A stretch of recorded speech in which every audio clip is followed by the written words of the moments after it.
It would turn out that hitting buttons is kind of important when you're trying to stream on a computer.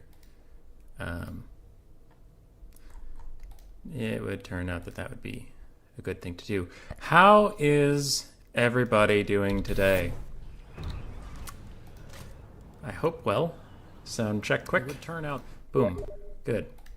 Spudhouse invited me to a game. Great.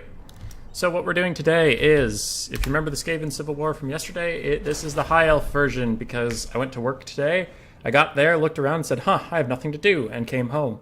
So I thought I would host something, posted a vote on my Discord. People voted for a High Elf Civil War. So then with the help of Malverde and Butcherbird, we slapped together these rules. We're hoping they're fairly balanced. Hi. And we're just hoping people have some fun. Winner of today gets $10. But you pick one of these factions here, follow the rules in making the army for them, and have a good time. And I have picked Lothern, and I can flip us over to the Just Game. My little army blocker will be the rules, so you can see what's going on. It looks like Spudhouse is taking the Order of the Lore Masters. Okay, so what does he have to do? Take 2 spellcasters of different lords with at least 2 spells, and have a non-techless Phoenix. Alright. Well, for me, I'm taking Tyrion, because of course I'm taking Tyrion. I don't have to, but I will. No Foe Seeker. Sunfang. Heart of Avalon. I will actually move the screen blocker so you can see my army. It's mostly there to help you with the rules, not to protect me. If Spudhouse is stream sniping me, then more power to him. It's a fun tournament. I guess he can do that. Okay, Tyrion has his own healing. I need to take 4+ Silver Helms and Lothern Sea Guards. I'm going to take 2 of each. I'm not a very good High Elf player, so we're going to see how this goes. And I will take a Phoenix Guard. Wait, do Phoenix Guard do fire damage? No. Okay. Yeah, I'll just take a regular Phoenix Guard. Keeper of the Flames are a little too expensive for me here. So what lore do we want? With no big monsters, probably don't need life magic. Fire magic is always pretty good. But that's lame. Let's go for a Death Mage. Sorry about that. Death Mage will take Spirit Leech and Purple Sun. Both the mana items. So our army has now met the criteria I need. Now I can just do whatever I actually want to do to win. What's the map? What is the map? The map for Spudhouse and myself is Tower of Hoeth. Tower of Hoeth map. To fight a Phoenix, I'll probably want some Skirmish Cav. Ooh, this is getting spendy, though. New tactic. 2 Spearmen, Lothern Seaguard are a hybrid unit, so let's get 2 more. Front line of 4, back line of 2. Sisters do magic and fire damage, which is not that great against Phoenixes ever. Shadow Warriors could be good. Oh, that leaves with no ammo. How about... Bolt throwers are too easy to dodge. So how about 1, 2 regular archer, 1 Shadow Warrior. That leaves us with that much money. Sell you, upgrade you to a ranger. Sell you, upgrade you to a ranger. It's not terrible. For my mages, can I take Lore Master and Techless? Yarp. As long as both have 2 spells or more. Okie dokie, 63 gold. Let's... Is the light armor version of the archers worth it? 30 armor for melee defense? Sure. I'll trade better with his archers. 13 gold, I don't think I can spend that anywhere. So this is my build. This probably sucks, but that's what we're doing. Hey Butchbird, how is it going, my dude? It's already up, and while Spudhouse devises their sneaky army, I'll go over to my left screen, give you all a headache for a second. We can look at the bracket for today. We have Adelmo of Calador, and RTK Adelmo is a super cool dude, but he barely ever plays, so it is awesome to see him in a tournament. We have von Karstein playing as Karsten Master of Krace. Hayden is playing Yvres. Caradoc is playing Lothern. Swarv told me somewhere what's he playing. Swarv is playing something. I'll get back to that. Guess Phoenix King moves on, so sneaky. Okay, sorry. There's a lot of questions on the other screen. So, Swarv's playing something. Pugnabone's playing Calidor. Phoenix King is playing Krace against a ghost. That's interesting. Energize playing Yvres. We have Calidor, Yvres, Avalorn. So a good mix of things. Alfarian the Grim subfaction. I'm noticing the Order of the Lore Masters has the least people. Actually, I might be fighting the only Lore Master.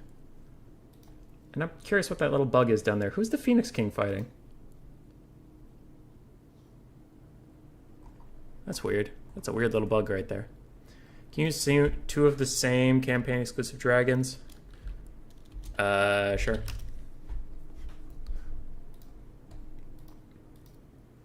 I feel like Nagarythe and Krace could be very good. I don't know. Butcherbird's messaging me about the rules we made together saying someone can be good, and I'm like, well, if it's true, then it's both of our fault, my dude. And we, on the other screen, are into game while I was dinking around, so we'll get rid of that thing. Going pretty well. No Nag... Oh, there is no Nagarythe. Wait, there's none? Prostegma? Sophiel, Harmon, Anticity, and Energized. Yeah. I mean, those players... A lot of good players liked High Elves, and then High Elves got nerfed into the dirt, so people want to play them, but it's hard. But in a tournament where you're guaranteed to fight only High Elves, you can actually take them and not just get run into the dirt. So I imagine that's kind of a fun thing for them. Okay, so we'll take these little inner, not to quote Logic, but pockets. We'll take these little inner pockets here with the fragile archers, and we'll back them up with the Lothern Seaguard, because if they get charged, they can actually fight back.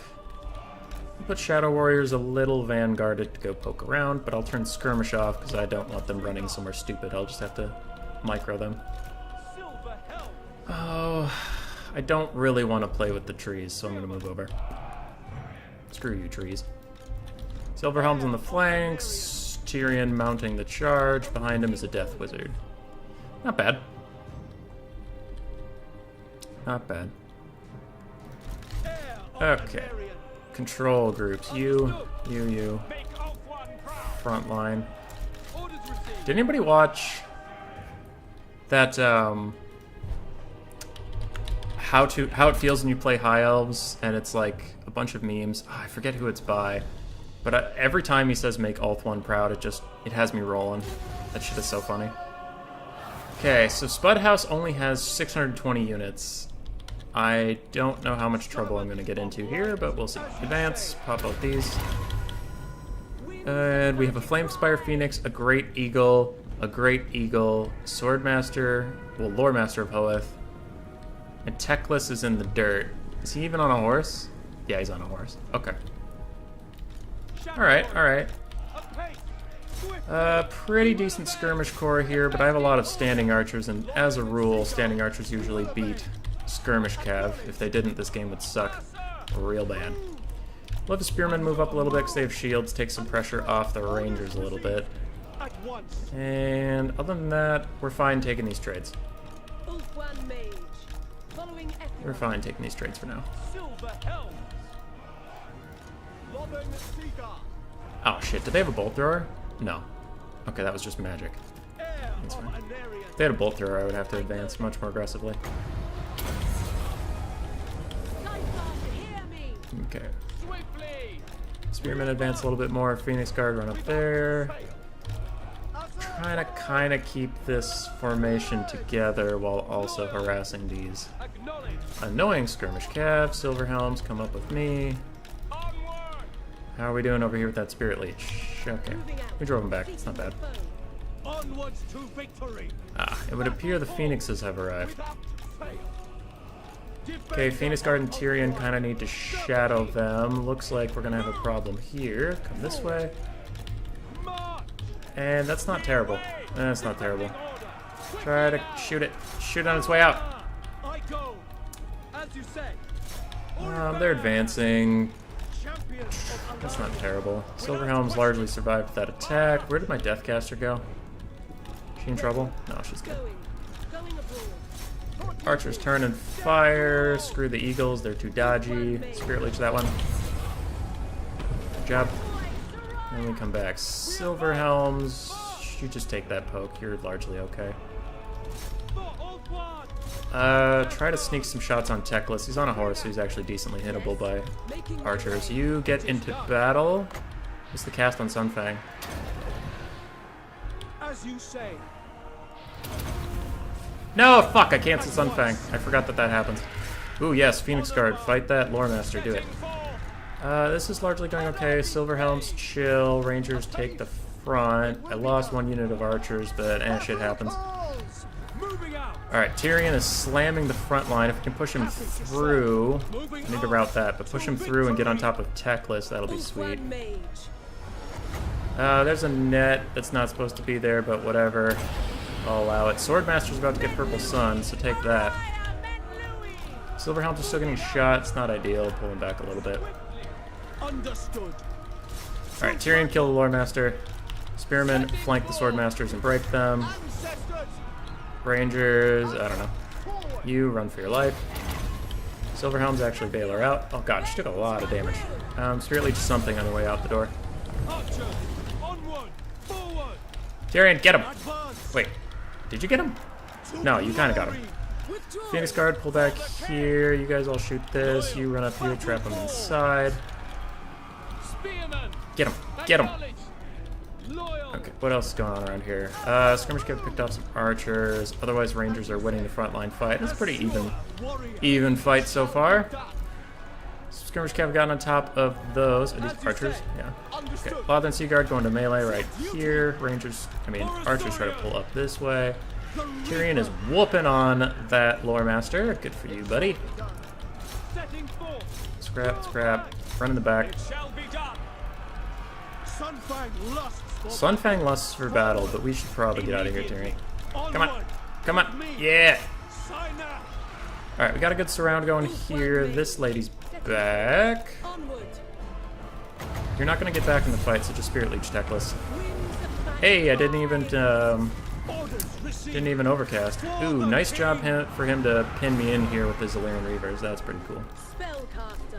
That was a good shot. Okay. Harass them, just try to keep them from coming back. That was a great cast on the fire convocation. I should have dodged better.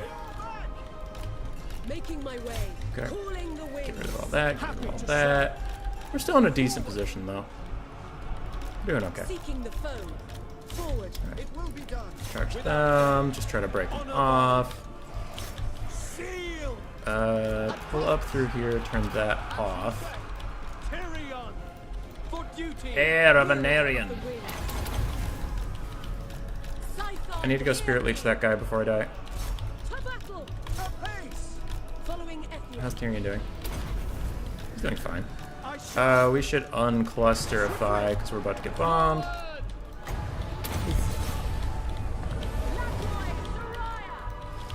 I guess you don't have any ammo left. You might as well stand and fight. Good charge attack. Good for you. Pull back a little bit. Is that Teclis? Kick Teclis' ass! He's your brother, but not for very much longer. Aw, net coming in. Turn around and attack him once before you get phoenixed in the back. Bam. Maybe she can do some good work there. Shattered units. Fight the Illyrian Reavers. You're all doing fine. Alright, my mage got wiped out. Where are you guys?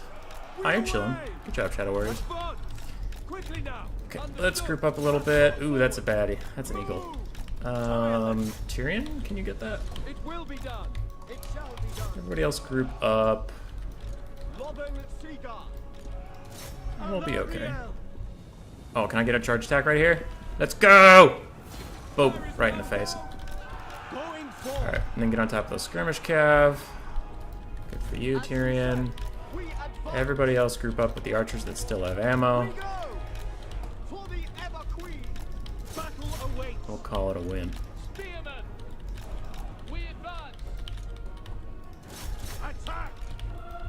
Sunfang lusts for battle, and battle we will give him. I don't think Spudhouse has enough in the tank to kill a full health Tyrion, who still has Heart of Avalorn in the back pocket. Seems like a lot. Okay, try to regroup those archers. They have lots of ammo, but not lots of health. Understood. Moving out. Silver held. Group up. Tyrion, come back. These archers aren't going to make it home for dinner, so let's just have them stand and fight while they still can. Spudhouse getting some nice bombing runs on us, and Teclis has cast a regrowth, it looks like, but I don't know if that'll stop us. Am I in range of this? I'll use it if I need to.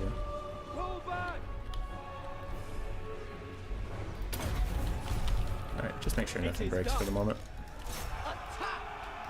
With me, acknowledged. For order. Heir of Anarion. Kentucky. Tyrion, go get that guy. He's on foot. He cannot run you for once. Everybody else chill out. Swiftly. Shoot the skirmish cav. While their Seaguard fight to the death. Main row post. Nice job knocking him over instead of doing anything helpful. Eager for battle. Tyrion, you're pissing me off. Silverhelms, come. Quickly now.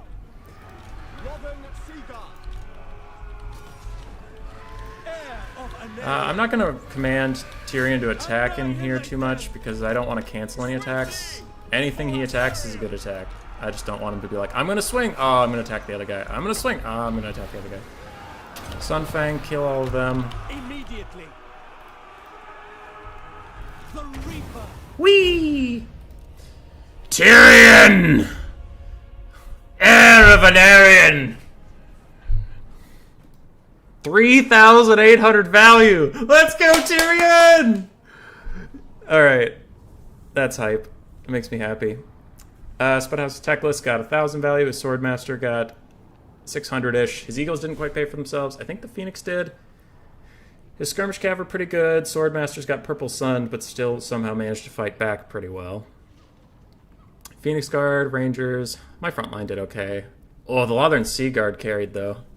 That's pretty hype. Silverhelms did great, but mostly it's Tyrion. Mostly it's Tyrion. GG, well played, Spud. Alright, what's going on in the chat? Also, who's messaging me? Is my army illegal? No. I don't think. Is it 300 models? Okay. What did Spudhouse say to me before he left? Something. I hope he's okay. Double Star Dragon? No, it's fine. Someone asked about the campaign dragons, and we said sure, have 2. Okay. So people are messaging me about stuff. Lots going on. How's the chat doing? Okay. Holy Hell, Carharmon. I already read that. Know You're Net Nagarath. Probably Tariff. Yeah, Tariff does a lot of stuff. Sunfang lusts for battle, and hell yeah, he does. Hammond just freaking out in the chat in a good way. And Katende, you did miss this tournament because I announced it an hour before it was going to happen because I was at work, and then I came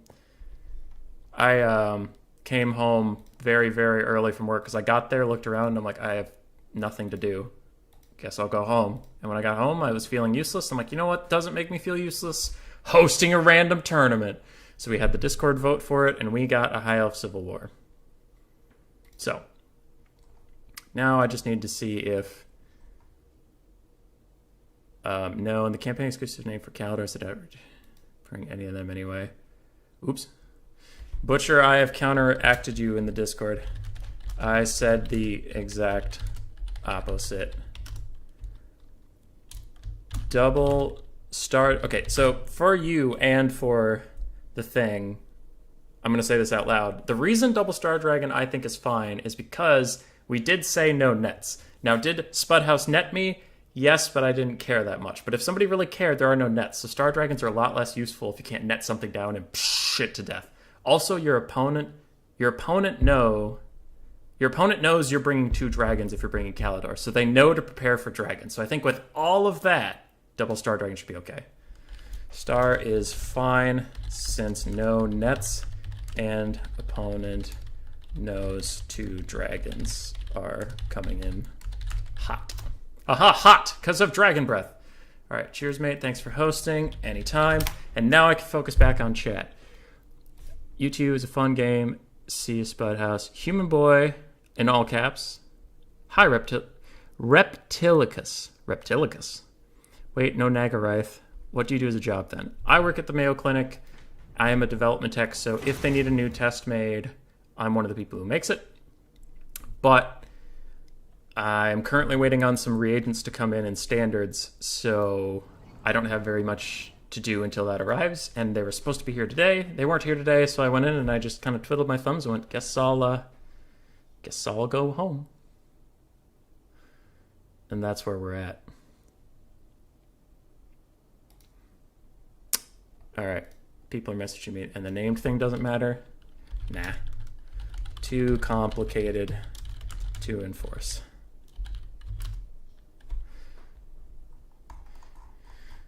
If there is any balance issues, I probably fucked something up, but also we threw this together in an hour, so we're doing our best. Wait a moment, testing Skaven. So you run a clinic for mayonnaise? Yeah, sure, that's what I do. Here. Oh shit. I'm gonna message people and see if there's any game I can roll. At here, any game I can spectate. And Trader Bird 9 being Butcher Bird, but banner rules, no. Okay, sounds good. Okay. Cool. It's all coming together now. Yeah. Yeah, secretly what I do at the Mayo Clinic is I actually just infuse warp stone into the bay of water. That was a good sentence. Into the bay of water Rochester has. Pugnabone and Malverde are about to play. Spectate slot please at Malverde. So we will get to see that. And I see the lobby in front of me right now. GG Phoenix King. There's so much happening. Now I know why Anticity doesn't like to play in his own tournaments and cast at the same time. Shit's tough.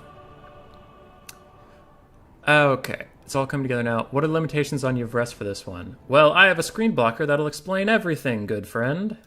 And we need it anyway for Pugnabone's army. Alright, as for the Kalidor thing, that was mentioned, but we didn't have a ton of time to put a bunch of stuff together.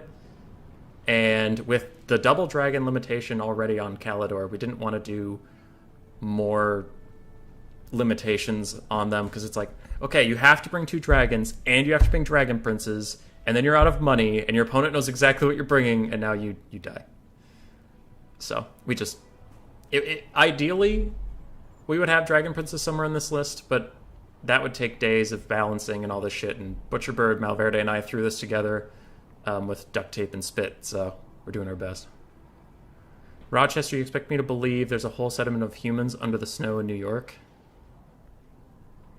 Rochester, Minnesota, Nate Garrett. Different state. You can take 3. Yeah, Yvrest can take 3 of their campaign exclusive units. So, we have them on screen. I was playing as, well, I shouldn't say was. I'm technically still playing as Lothern. Oh shit, someone's messaging me. I don't know if this is correct with the Phoenix King. I see that bug too. Can you find... Oh shit, I'll figure that out. Okay, anyway, I am Lothern, so I have to take some Lothern Seaguard or Silver Helms and at least 1 Swordmaster. It's meant to be kind of like an elite high elf army from the capital sort of thing. Avalorn, you're supposed to have just a bunch of stupid trees, but then you can't take any fire magic because that seems a little wrong. Trees, fight for me, also burn! Kalidor, we wanted 2 dragons. Hank Cyrus saying, why 2 dragons, dragon princes work? I mean, I guess I just didn't think of that at the time. And we limited their magic because the Kalidor sub-faction dragons are really, really strong. So we did want them to have life magic or whatever, but we thought we would limit the magic they could take as their kind of drawback. But between that and having...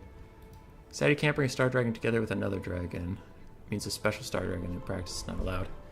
We said in Discord, campaign exclusive dragons are usable. Yeah, because if they, if your opponent knows you have to bring 2 dragons, they're gonna have archers, they're gonna have like Plague of Rust, they're gonna have stuff to prepare for it. Anyway, Nagarythe, some stalking units, and you can take Hand of the Shadow Crown, but Butcherbird proposed we do only Shadow and Death magic, because apparently that's a cool lore thing. Yup. Yvres... Oh, I skipped Order of the Lore Masters. Order of the Lore Masters take the sub-faction, 2 spellcasters, and a Phoenix, because we needed a Phoenix faction somewhere, and it wasn't really fitting in. Also, we just wanted these people to have a ton of magic. Yvres take the sub-faction. You can take a bunch of those OPS campaign units from Yvres. So to nerf that back down...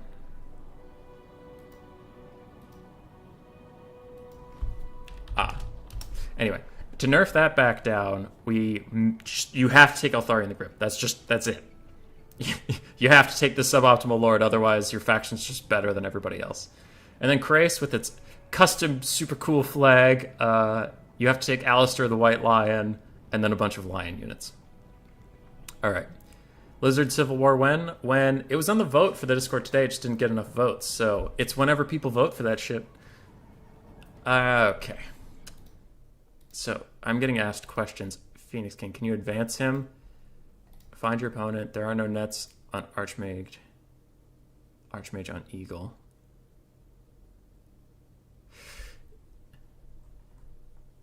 Alright, that was kind of weird. I'm going to advance this guy. So the Phoenix King challenge glitched and won't let him advance.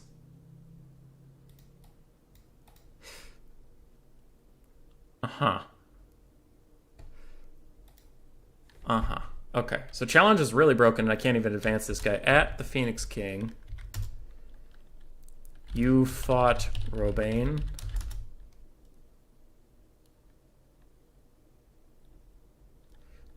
I can't advance you. Challenge broken. And yes, Tien. Yes, indeed.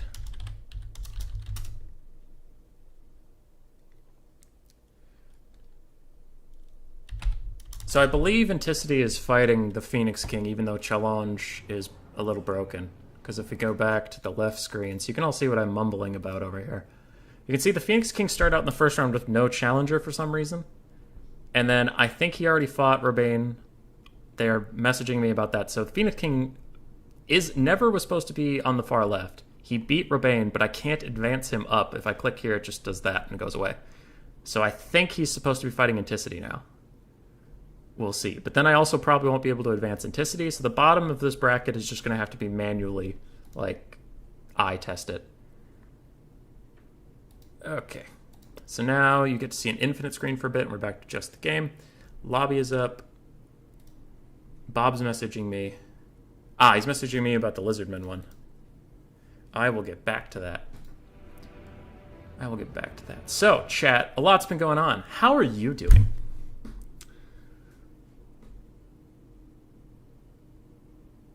How are you doing? For Norsca and Beastmen Civil War, we'll use generic lords or modded lords. I don't know, Hammond. They need more lords. The Norscan Civil War would be 2 factions.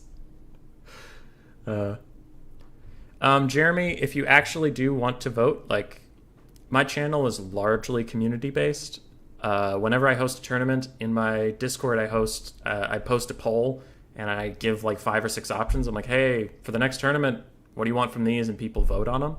And I put emotes under them, so it's really easy. You just have to click on an emote. And the one with the most emotes, we host that one. So if you actually do, if you want to vote for Greenskins or Wood Elves or Dark Elves, in the description of this video, I believe I have a Discord. Yep, I have a Discord link. You can join in there even if you don't want to play in the tournaments. You can still vote on them, so you can vote on what you want to see on the channel. Yeah. Anyway. Hammond has the mods if I need them. Thank you. I will consider taking you up on that, but if Vermintide is any experience of mine, the more I mod it, the more I break things. Okay, what do we got? What's going on? So we have, I believe, Pugnabone on Calidor with a Flamespire Phoenix, and then, what are these things? Lemarov, the Frozen Breath. He has the Frostworm Breath attack and a Chilling Aura. Very nice. Good stats all around. Frostbite on his melee attacks. That's pretty good stuff. And the two are the same, so I don't really have to look at it too hard. Where's the Lord? We have a Mage of Life, who's not the Lord, that's the sub-Lord person, with Regrowth and Earthblood. And then for the Lord, we have Imric! Yeah, Imric! With the Dragon Horn and Lord of Dragons. Very nice. Game's already broken enough without mods. Yeah, Sedane. Okay. Well, Malverde needs a moment, apparently. But I haven't even cast his army yet, so that's good. So Malverde's army is allowed 3 campaign units. As many people have pointed out to me, it's not a bug, it's a feature that we included. If you want to take ogres, you could take ogres. We didn't limit you on your campaign units. It's just Uvres has a bunch of cool campaign units, so we thought you want to use those. I'll wait for his stuff to come back out in the open. We have 1 Eaglecraw Bolt Thrower, 4 archers, none of which are the campaign unit archers. Eltharion the Grim, some spearmen mixed in the front line, rangers mixed in, 2 ogre man-eaters with the pistols, and a Tyrannok chariot. Let's see if I missed anything else as this front line kind of emerges. Reptilicus, hook me up, fam, if you meant with the Discord link. If you just click below the video on the show more, there should be a little blue link there that'll take you right to it. Sedane spitting straight facts. Yeah, and now that I've done a few bug videos, some people hate my bug videos, some people apparently love them, because a bunch of people have been sending me clips of bugs or instructions on how to get more bugs to happen, and they're like, do a video on this, do a video on this. I'm like, I will try, but half my audience is going to be pissed off that I keep doing these things. Hi, where is Cal Harmon? Do not see him on Discord. I don't know. Cal Harmon, buddy. I know he's in Turin's. Cal Harmon. Oh, shit. Well, behind me the game hasn't started yet, so we're fine. Cal Harmon? Nope. I don't know. Looking. Butcherbird, are you still in the chat? That Butcher. Are you busy? Can we have... can you find Cal Harmon? Alright. I'm trying to stick one of my mods on finding Cal Harmon as the game is about to start. It looks like Anticity's talking about maps. We don't have maps. Ah, shit. Okay. Shifting Isles. Got it. At Anticity. Done. Okay.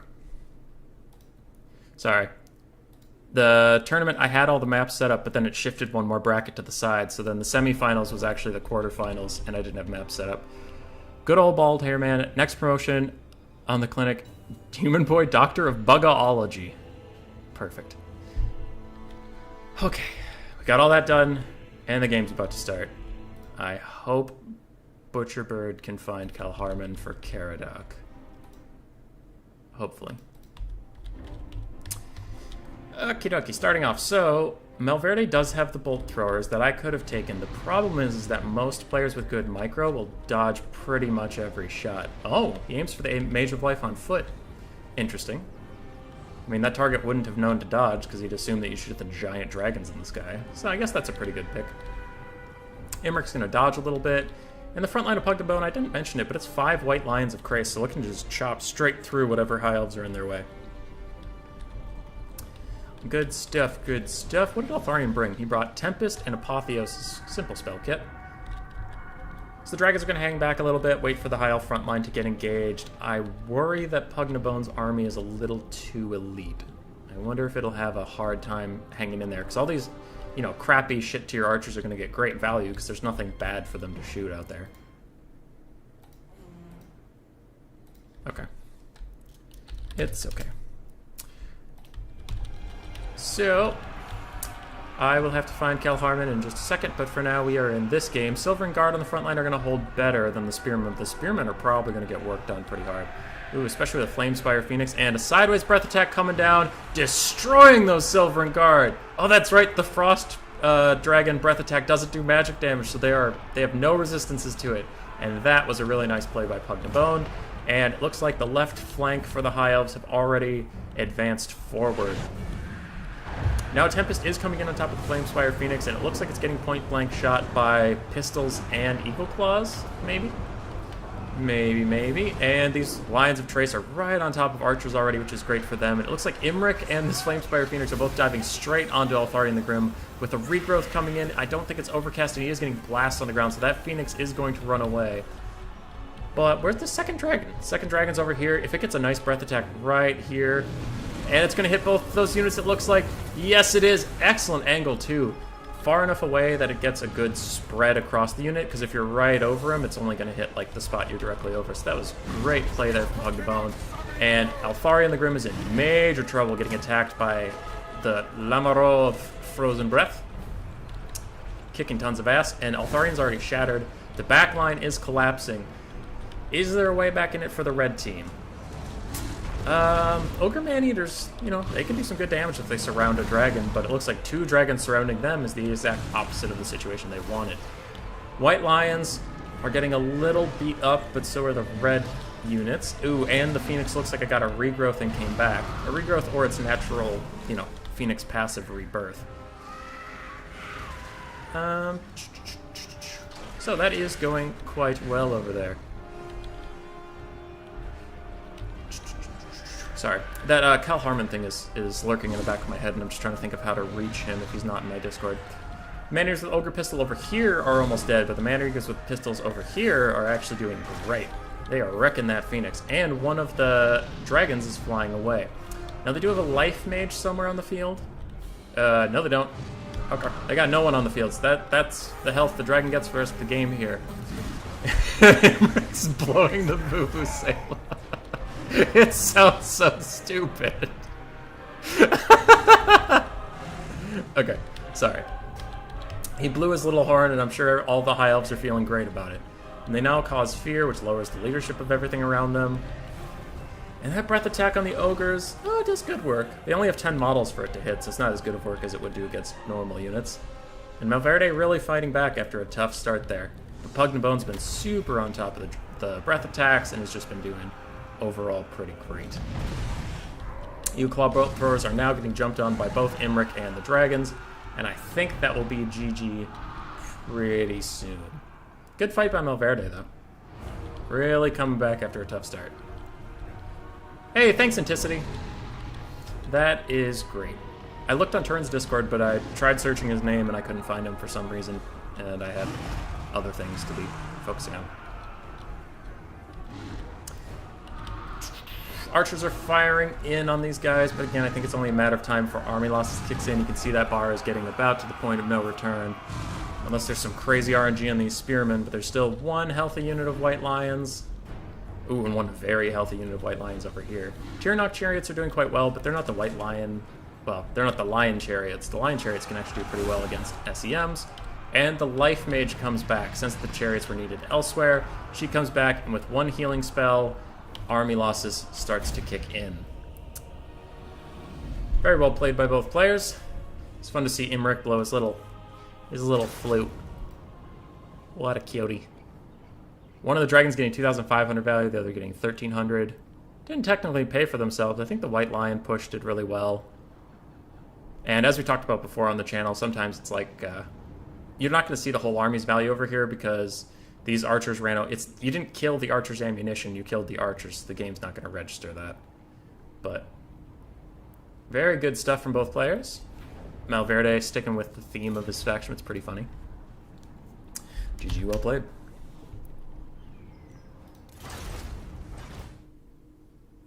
I will message Caradoc and say Anticity messaged him.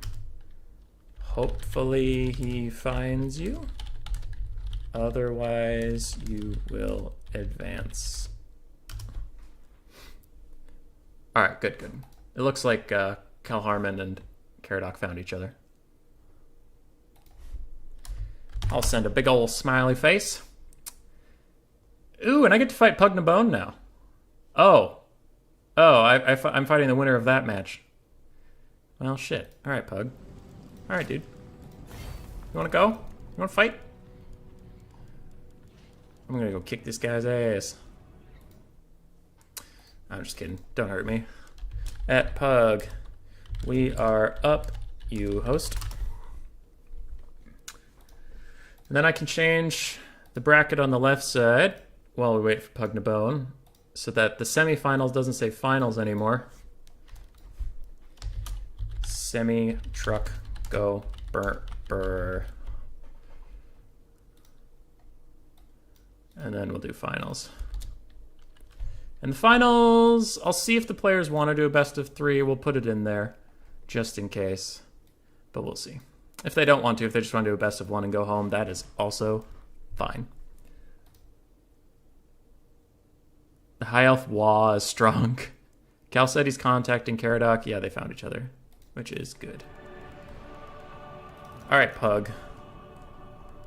The famous Pug Nabone. As seen on Turn's channel, and I believe Flying Taco's channel? I don't know where else I've seen him, but anyway, good player. I'm probably gonna lose. Let's go! Who's messaging me? What do you want? Okay. Army blocker. Army blocker, where are you? This is not to deter Pug Nabone, it is just to show you what we're working with. So he is Calidor, he needs to bring the dragons we just saw. Hey, hey. Let's do this. I'm gonna take Tyrion, because he's actually my favorite High Elf Lord. I just think he's very fun. His voice lines are incredible. If we have dragons, a smart man would take High Elf High Caster with Tempest. But that's not what we're gonna do. Alright? That's for cowards. That's for cowards. We're gonna kick this guy right in the craw. So we want the Beast Caster with Manticore. Yes, yes. We want a Heavens Caster. Where are you? There you are. Heavens Caster. Ooh, yes. We want the lore passive. That's the only thing we want. Actually, you know what? Fuck the Beast Caster. We'll just take the Heavens Caster. Alright, it's lore passive. Curse the Midnight Wind. We'll take Wind Blast. Oh, and we got schemes. First, I have to make an army legal. I need Lothern Seaguard and or Silverhelms. I won't go shielded, because I doubt he's going to have an Archer Corps to fight me back. Silverhelms just in case those dragons land and I need to pin them in. And then I need a Swordmaster or a Phoenix Guard. I think in this situation... In the last... Okay. That's metagaming too much. I just saw they took a bunch of White Lions, so I'm not going to take a Swordmaster to counter them, because that'd be kind of a dick move. So I'm not going to do that. But what I am going to do is I'm going to get up in the sky and kick his ass. So we're going to get our own Air Corps of Phoenixes? Get an Arcane Phoenix. And we'll get some Spearmen. But I'm hoping... Oops. Stop that. I'm hoping this Roiling Skies will reduce their speed and their melee defense. And then I can cast this and reduce their melee attack and armor and actually beat them up in the air. And that's the entire idea. And it's not gonna go very well. Let's go!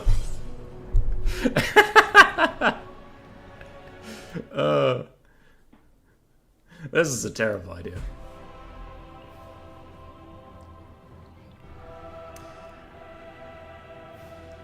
Hank Cyrus, it is a bad idea.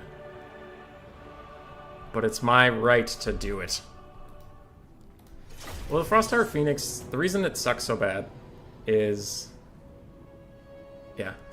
It doesn't get a rebirth at all. There's no chance of it. But the Frost Tower Phoenix does have an aura that gives -10 more melee attack. So... I think this is gonna go great. I think y'all are haters. Alright. Let's check on the Discord dramas and see if I am needed anywhere.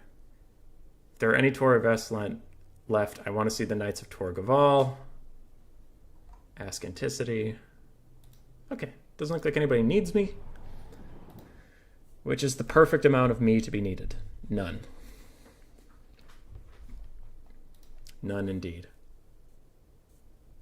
Human Boy needs to defect to XMT. The Extreme Meme Team? Nah, dude. Those guys are too serious.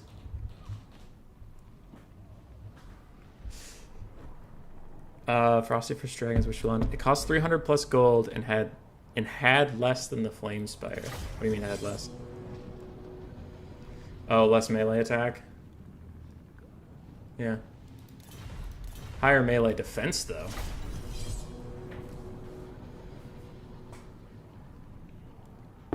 We own this, guys. But I think Tyrion can take all those White Lions. He's just gonna... Pugnabone's gonna order all 5 of them to attack Tyrion. They're gonna form a big old blob, just like in Campaign. I'm gonna cast the Sunfang right down and kill all of them. Right? Oh. Because Pugnabone is pretty much just a Campaign AI. Pretty much. What's going on this week? This week's busy. Today we got whatever the hell this is. Then I do have a video that I made 2 days ago, and it's YouTube is still processing it. So I contacted their help desk, or whatever you want to call it, and I was like, hey, my video's loading forever. Can you do anything? And they pretty much told me to, well, fuck off. But hopefully I'll release that video soon. And then a bunch of people want me to make bug videos. Might do that today or tonight. We'll see. We're socializing our new puppy with some friends today, so And then tomorrow we have the Faction Face-Off casts. I have all the replays. I'm just waiting to do it until I get the speedrun cast for tomorrow. So we'll have a double feature. Awesome event. Then we'll have Wednesday an interview with Zero, a Chaos main, answering all your Chaos questions. And then later that night we have the Tournament of the 13, my first try-hard tournament I've ever hosted. And then Thursday, I might be helping Anticity with a tournament. We will see. We will see. Wei is saying it has slightly better stats. The Flamespire Phoenix has slightly better stats. But it's... Ah, okay. Yeah. Were there enough P? Yeah, there are enough people. There are enough people.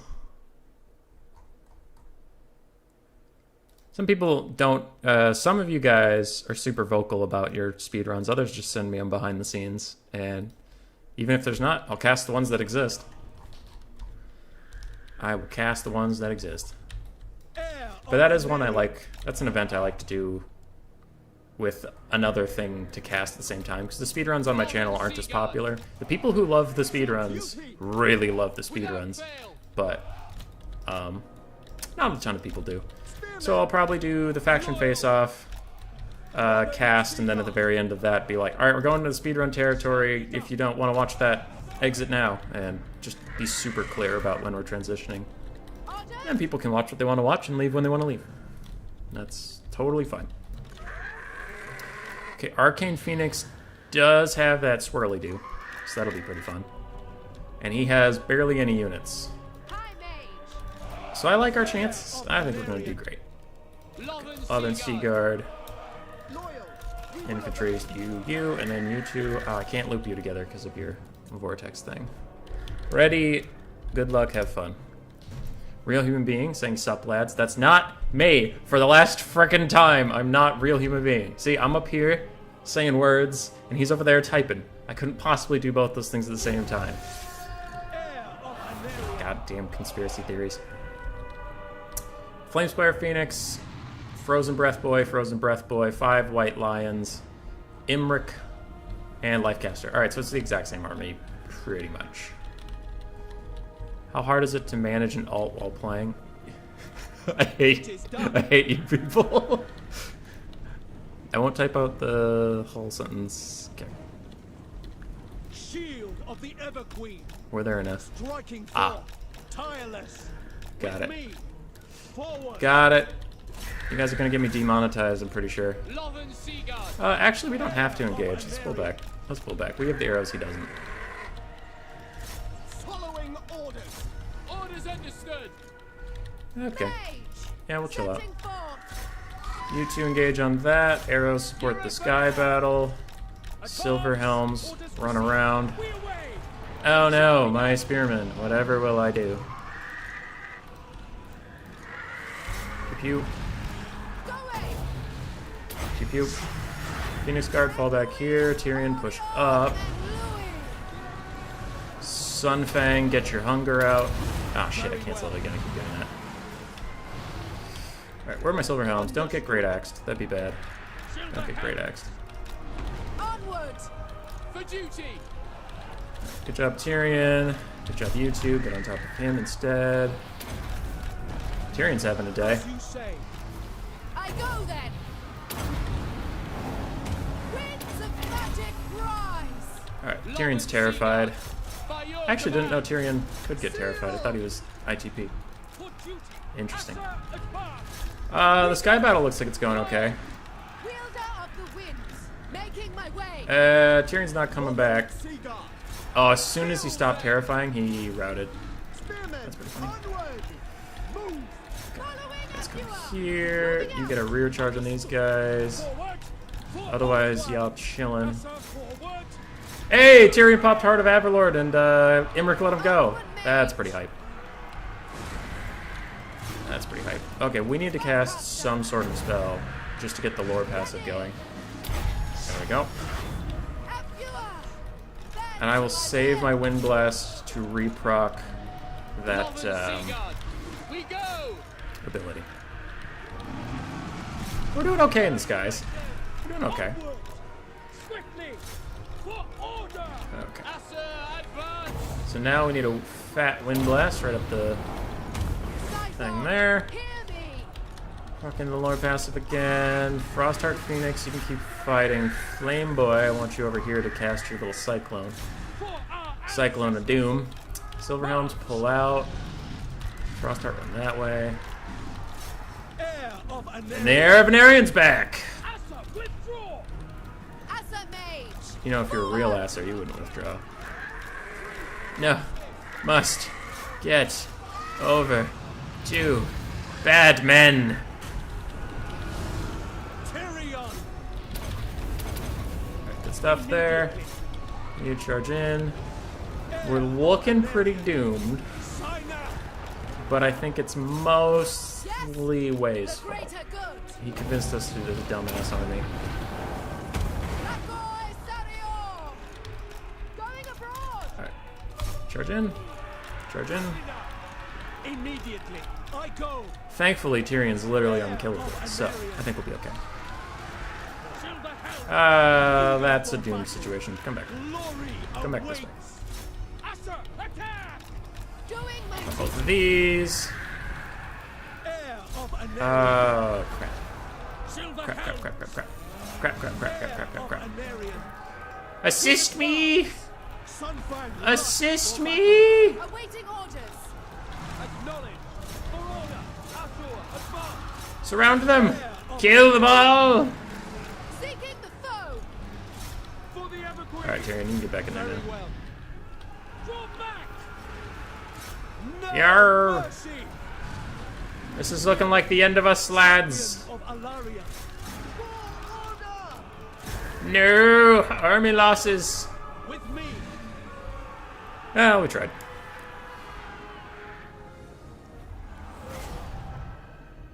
Real human being, hey, how do you think your Frostheart's gonna perform? It's gonna win, easy. If I don't see the Hand of the Shadow Crown, I'm gonna quit YouTube. Oh, shit. Oh, no. Real human beings giving up YouTube forever. White Lion infantry seem really good in this tournament? Yeah, probably. Please win. I don't want to fight 2 dragons. Well, I have news for you, Phoenix King. You're fighting 2 dragons. GG, well played. GG, well played. Throw out the big smile. Hoped I could find a new build for a new faction, but not on the fly. Ha! Fly. Because you had dragons that fly. Alright, I'll leave him in suspense with that. Challenge, what do you got for us? Let's take the whole YouTube over there for a spin. Okay, so I did a big lose. And now we get to watch the spinny wheel. Pug wins. Where does that leave us in this thing? The Lion Man took the win. Wow, Crace won. I mean, White Lions are pretty good, but he beat Inticity, which is ballsy. It's dangerous to beat Inticity. That man runs the Total War community. You want to get banned from ladder, Phoenix King? Because that's what you're doing. At Pug. Your opponent is ready. Challenge is bugged. It's Phoenix King. Alright, so for the rest of the bracket, we have Saphir, a very good player, I believe. Yep, he's ODM. Very, very good ODM player. Waiting in the other semifinal for the winner of Maker versus the winner of Caradoc and Kal Harmon. And for those of you who were earlier in the stream, it sounds like Kal Harmon and Caradoc had a little bit of trouble finding each other. But they're playing now, and hopefully with just a best of 1, they'll catch up to Maker in no time. And Maker will fight. So we have the Bretonnians of Calidor, Pugnabone's playing Calidor, Phoenix King's playing Crace. Alright, so we get someone who's not friggin' Calidor, because Kal Harmon is Avalorn and Caradoc is Lothern.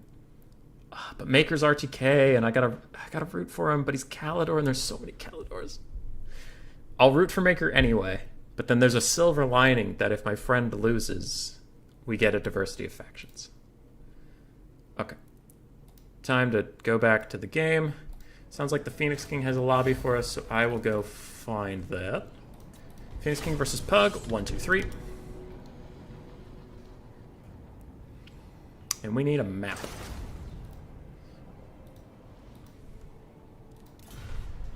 Hiya, pals. Oh, shit. Hold on. Everybody hold on. Especially you, Pugnabone. Don't look at that. Cool.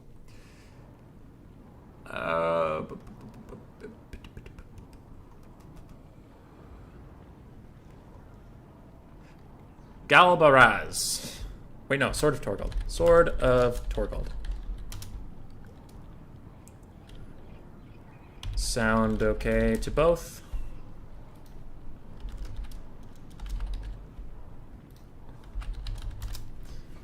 Just make sure, since I kind of pulled that map out of my ass on the fly, make sure that they're both okay with it. And I'll check on the chat. Chad Emmerich wins once again. Yeah, Emmerich's do good. Nerf, please. Pugnabone spared you the fate of facing Tyrion. He's already banned. We can't fill in the challenge anymore on the lower end. Like at all? No, I can't. It's super bugged. King Calidor the First. Estalian Tomb. Maybe for the next one, but that would kind of suck for like for the Crace player. The Phoenix King is playing Crace. He on Estalian Tomb it's really small, right? So Pugnabone with Calidor is going to spawn with 2 big-ass dragons, and you've got no room to run from them.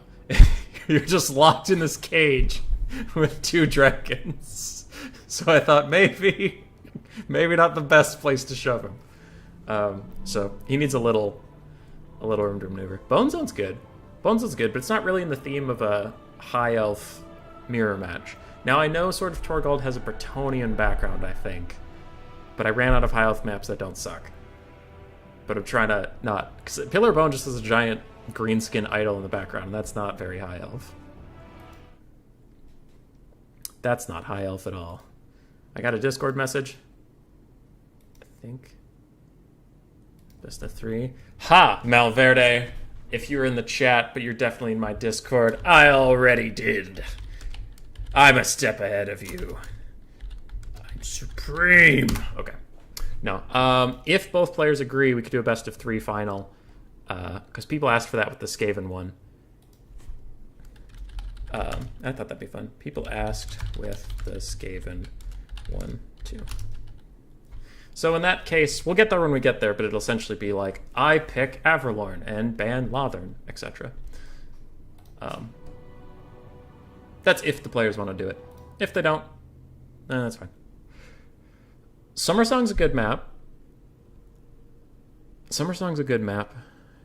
That map looks cool. If Avalorn made it to the finals, we should use Wood Elf maps. That's true. I did Summer Song in round 1. I was like, I swear I could have done... Is Shimmer Sword? Shimmer Sword. Is that High Elves? Anybody? Shimmer Sword? Huge snow map. I don't think Ulthuan has any snow on it. I think they're just perfect. For anybody who's joining and wondering what the hell's going on behind the black box of doom, it looks like Phoenix King's still building an army. I've seen it changing a lot in here, and we're not going to rush him too much. Not best of 3 same factions. We could, but I think diversity better. I don't know why I'm talking to you both in the stream and in the Discord, because Malverde's in both, but whatever. For those of you who don't know, and this time I'm going to remember, the Skaven clan war idea was not my idea. It was Malverde's. I forgot to say it in the YouTube video, but I'm saying it here, damn it. That was Malverde's idea. So this high elf thing, it was like, you know, it's an offshoot of his original idea. So you can thank Malverde for this content. I'm just a pretty voice that talks over it, but he did that. And again, thanks to Malverde, Butcherbird, and myself for setting up these rules with very little time. I just messaged them out of the blue, and I was like, all right, people voted for the High Elf one. We have to come up with rules for every High Elf faction that are kind of balanced in the next 45 minutes. So they're heroes. Phoenix King's ready. It looks like Pug is trying to think of a different army. And how are we doing on the bracket? No changes. No changes, no changes. For anybody, I was messaging, well, not messaging, talking to people before Reptilicus, got it. And Jeremy, if you guys just joined the Discord, if you have any questions on the Chaos... Okay. On the Chaos faction, even if you don't play online very much, if you just have any questions about them at all, there is a Chaos questions section in the Discord. If you type a question there, I will put it in a Word document of things I'm going to ask Zero, who is an excellent Chaos player. We will be doing that Wednesday at about this time of day, and that should be pretty fun. Obviously, I filter them before I ask him, so if 2 people ask the same question, I just give both of them credit for the question, but I ask it once. Or if a question is completely inappropriate, we will laugh at it in the Discord, like, haha, that's a good joke, but I'm not actually going to ask him that in the thing. So, there have been some meme ones, and I appreciate a good meme. I'm just don't get mad if I don't ask him, because I'm like, well, it was a stupid question. I'm not going to waste Zero's time. It's Zero. He's got better things to do with his day. That count mirror. I mean, vampire counts could be pretty good.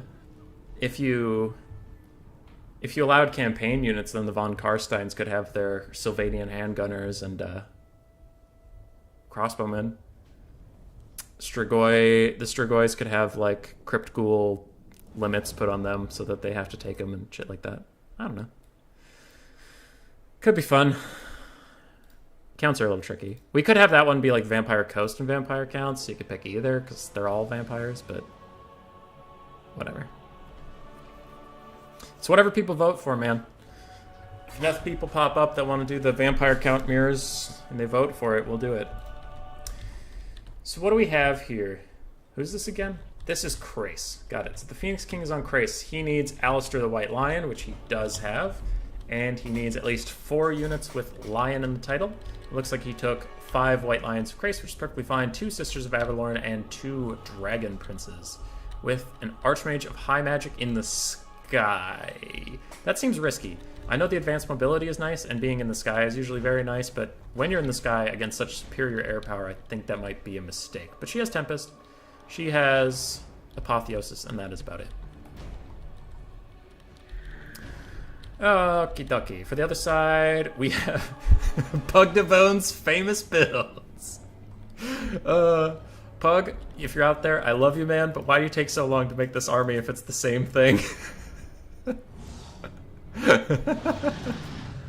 You should just instant ready up. Whatever. It's both of the Frozen Breath Boys, Flamespire Phoenix, Imric, Lifecaster, and 5 White Lions. Oh, Pug. Oh, Pug. I have 3 Discord messages. That's never good.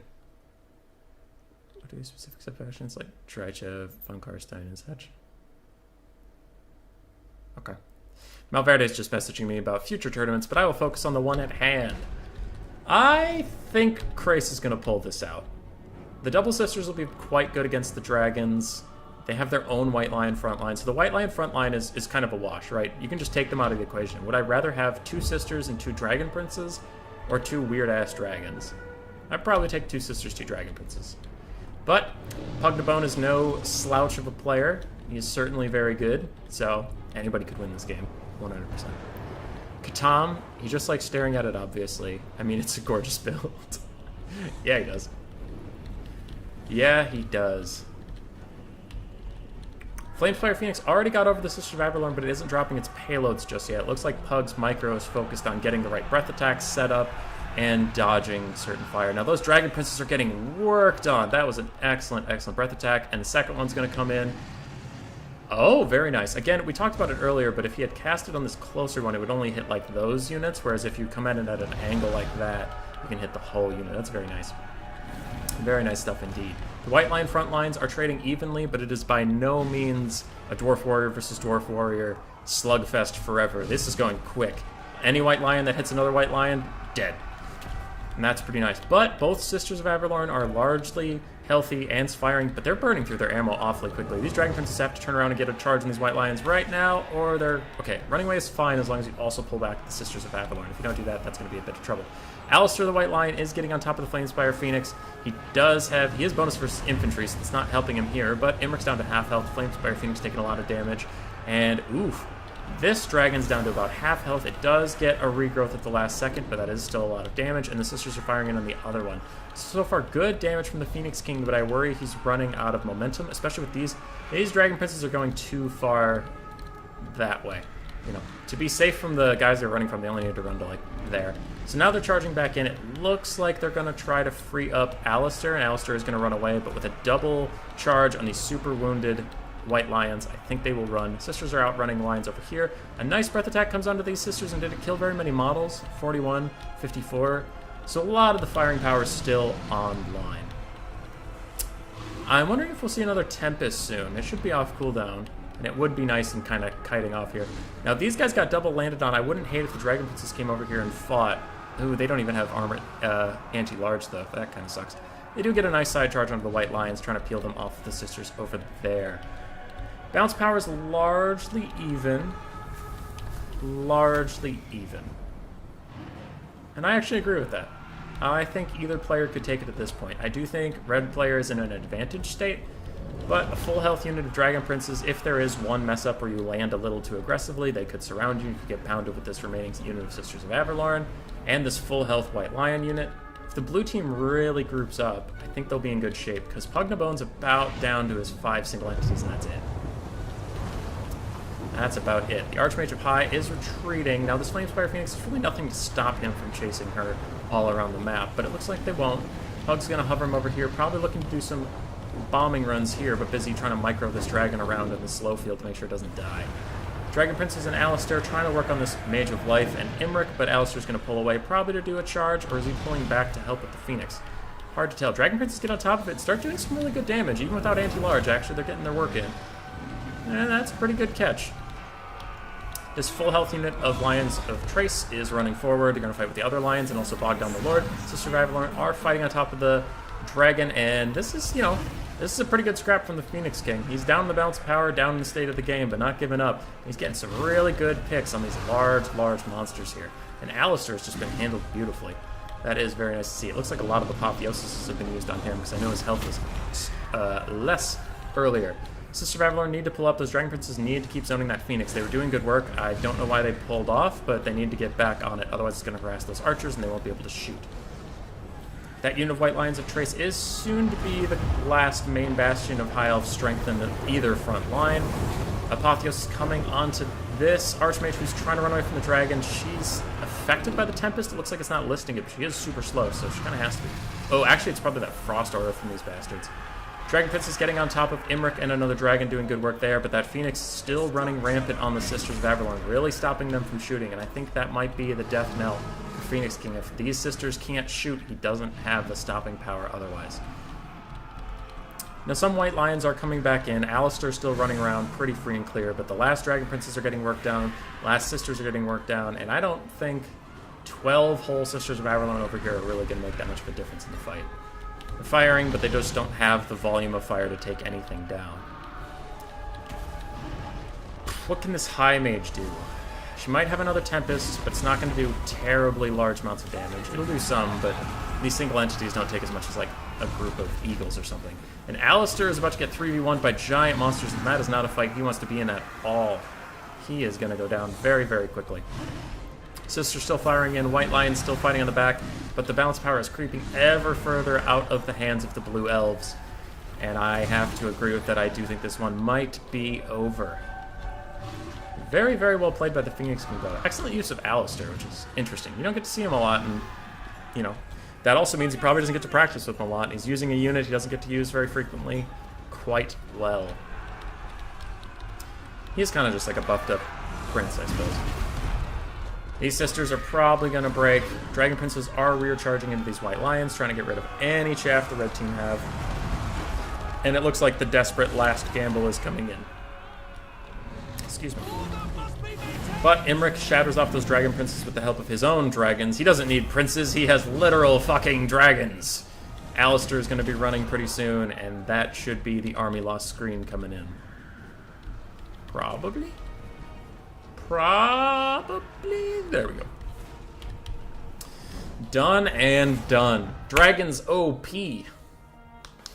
As TN warned me they would be, but oh well. Ugh. Dragons deserve their time in the sun, man. They've been struggling for so long. Good value out of pretty much all the units on Imric's side. Dragon Princes, one unit struggled, one unit did okay. Sister of Avalorn did largely fine. And the White Lions did okay. Alistair and the Mage did great. So I think if these Dragon Princes were replaced with maybe some more infantry, or maybe just some Silver Helms, and then used the extra money on more infantry, because they didn't really provide that much value that the Silver Helms couldn't. But just more things to protect the sisters, I think that could have gone the other way. So I don't think Pugnabone's build is unbeatable. I just think he's a really good player with a really good build, and that's been a tough combination. GG, well played. GG, well played. Alright, what do we got? Let's take you over to the left screen. Hello, YouTube chat. Back to this. So Pugnabone advances, but we can't advance him because the lobby's bugged. I mean, see all the way back here that the Phoenix King fought no one, and I can't click on it. So, you know, Phoenix King went up, fought Robane, beat Robane, fought Anticity, beat Anticity, went to Pugnabone, Pugnabone won. So Pugnabone's in the finals. We're getting there.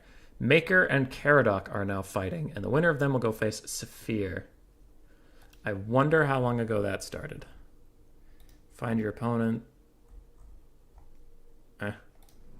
Let's see if we can just see it. Caradoc's lobby. Okay, it says they're playing. RTK greater than ODM? I don't disagree. I mean, we are pretty cool. Jesus was a goblin. Oh. 1, 2, 3.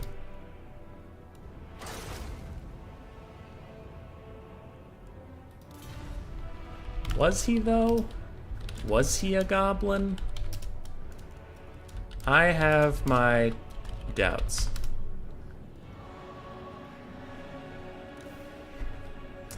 So we're just apparently going to troll King of the Dead. Oh yeah, you guys can't see what's going on. I found a lobby that says Jesus was a goblin, and I just joined King of the Dead's lobby and started harassing him because his password was really weak.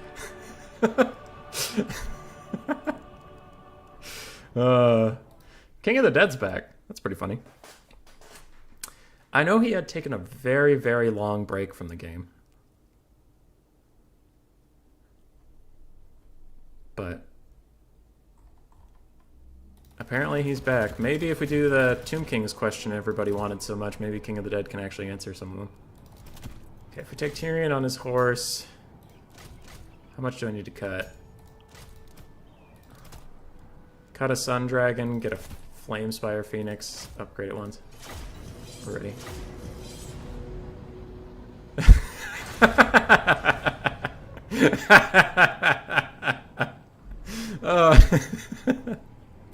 I'm trolling people and it's funny. Alright. Sorry, King. Anyway. Maker is fighting Caradoc. Pugnabone's waiting in the end. And Saphir is waiting for Caradoc. So it looks like between Kelharman and Caradoc, Caradoc won. Interesting stuff. I wonder... Anticity, if you're still in the chat... Actually, no. I used to have a chat with Kelharman. There he is. Hey, if you want to join the tournament Discord, here you go. Cal Harmon's a cool dude. Plays in a lot of tournaments, so it'd be good to invite him in the future. I just assume everybody knows my Discord exists, but I do have to remember that I'm kind of a tiny pissant in this community. Nobody knows. Oh, that's right. King of the Dead used to lag on Turin stream all the time. What do you think of the Southern Realms Civil War? Extremely Lord-friendly, just saying. What are the Southern Realms? Wait, am I being an idiot again? Did I do something stupid? Southern Realms. Because that's just... I don't want to do a quick battle, screw that. Southern Realms. Well, let's look. I don't know who you're talking about, Southern Realms. High Elves is good for the Civil War thing, because they have all these factions. Skaven was good for the same reason. Norska sucks. Lizardmen would be good. We joke about it on Discord that Lizardmen would be a little boring, because it'd be a Stegodon fighting a Stegodon, and we just sit there forever. But it could be interesting, because you could have army limits, like Last Defenders need to take at least, like, 3 SEM dinosaurs or something. Itza needs to bring some Spirit of the Jungle needs to bring some Croxicors, etc. Vampire Coast... I think the individual games would be fun. I don't think there's enough diversity. Tomb Kings could honestly be kind of fun. Wood Elves could be fun, but I hate elves. I hope it's a Calidor final. Airfight RNG go burr. Hank Cyrus. Yeah, but none of those factions exist, so we're doing a lot of fill in the blanks. Glenn, nice to see you. What's up? Combined Chaos could be fun. Oh, Combined Chaos actually would be a good one. So you take all these... Oops. Haggard factions. Norska and Wintertooth, then you take all the Beastmen, then you take Chaos, and it's like, alright, take any of these, and we'll just throw all of them into one big tournament. Bretonia could be kind of fun, because that'd take us back to, like, Medieval 2 feeling. Greenskin Civil War, I feel like a lot of people would hate on it, but it would be kind of interesting. Dark Elves, ooh, Dark Elves have a ton of factions too. They just all suck. Dwarves could be interesting, could be really slow, and I think Empire would be really fun. They don't have a lot of factions, but the Empire mirror match is actually interesting. So we'll see. As far as anybody wondering what the hell I'm doing sitting in a lobby, we are waiting on the winner of Caradoc versus Maker. We have no idea how long that game's been going, but we saw that it said it was playing, so we know they're in the game. And I didn't really want to start a quick battle while we wait. But we do see whoever fights that will fight Saphir, I should say. And Pugnabone did actually advance to the finals. The bottom of this is just glitched because the Phoenix King is too good. See, well, actually, I think it was bug no matter what. Yeah, because no matter what, someone would have had to win this. I would have had to report it. Damn it. Anyway, bottom half is bug. Pugnabone made it all the way to the end. So we're waiting on either Maker or Caradoc to fight Saphir. Lovely, lovely. To get to semi-truck burr. In that I mean semifinals. So chat, what do you think? We'll get this question going, because Malverde was asking me about it. Do you think we should do a best of 3 with the factions that they had? Or Pug, no, I don't see how it could be fixed. I've tried a couple things, but anyway, sorry. Best of 3 with the factions that they have for the final. So it's like Pugnabone be on Calidor 3 times in a row. Or do you think we should do a pick ban of... Where's my screen blocker? Where's that? Just game, screen blocker. So you do a pick ban where you can pick 1, ban 2 from this. So it's like, let's say I'm Pugnabone and I pick Avalorn, I ban Calidor and Nagaraith. The other guy can pick from the 4 other factions. And then game 2, other way. And then game 3, the tiebreaker, is the factions you blind picked into this tournament. I kind of like that, but we could see. We'll see what the chat thinks. Either that or it's a best of 3 and like Pugnabone would be Calidor, Calidor, and Calidor. It can be fixed? How? How? Because every time I click on that, it just goes away. Maybe if I refresh the page? I swear I've done that. Standings? Well, that's good. Guys, I think challenge is just being a bit nutty.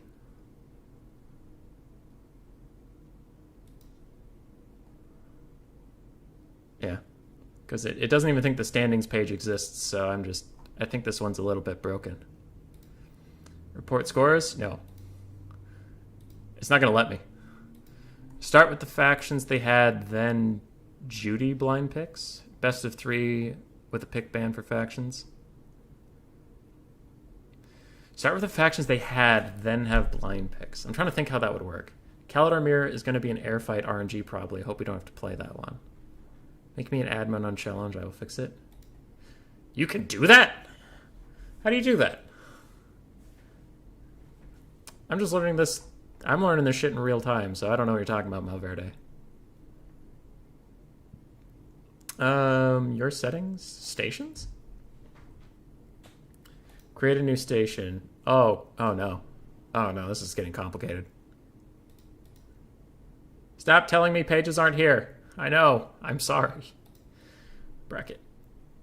Caradoc and Maker. Kill each other for our amusement, but quickly so we can have other amusement of other people killing each other. What about they can only play the factions they have defeated? We will talk after the stream. Oh shit, I'm in trouble. I'm in trouble, guys. Malverde is gonna sit me down and give me a talking to. As for what I'm talking about with all this shit, if I click standings, I just get this page. That's not nice. And then if I also click, log worked. It was your settings? No. There's another one that said like ROR page not found. I'll report scores. So it's all messed up. But yar. And now we're still waiting for Maker, and I am regretting deciding to wait. Should have played a quick battle. Oh shit. They're probably just kiting each other. They're both playing all Illyrian Reaver archers and running around in circles. Laughing at our despair. Okay, fine. Fine. Dilatron wanted me to do this anyway, so we're doing it anyway. I might make a separate video about it. But... oh shit. That's a bug. We accidentally found a bug where I can't unselect that one for a second there. But Dilatron found a weird bug that we're going to talk about. Not because you all love bugs, but because I need to fill time. So we can take the screen blocker down. And Dilatron was apparently able to recreate this, not every time he did it, but relatively frequently. So what happens is, sometimes, if you summon a summon right on top of yourself and you overcast, you will do damage to it. So you can see here Dilatron summoned it over here, and it walked over to him, and it took no damage. Now there's going to be another summon right about here, and you're going to see something very different happen. I think she does it about 35.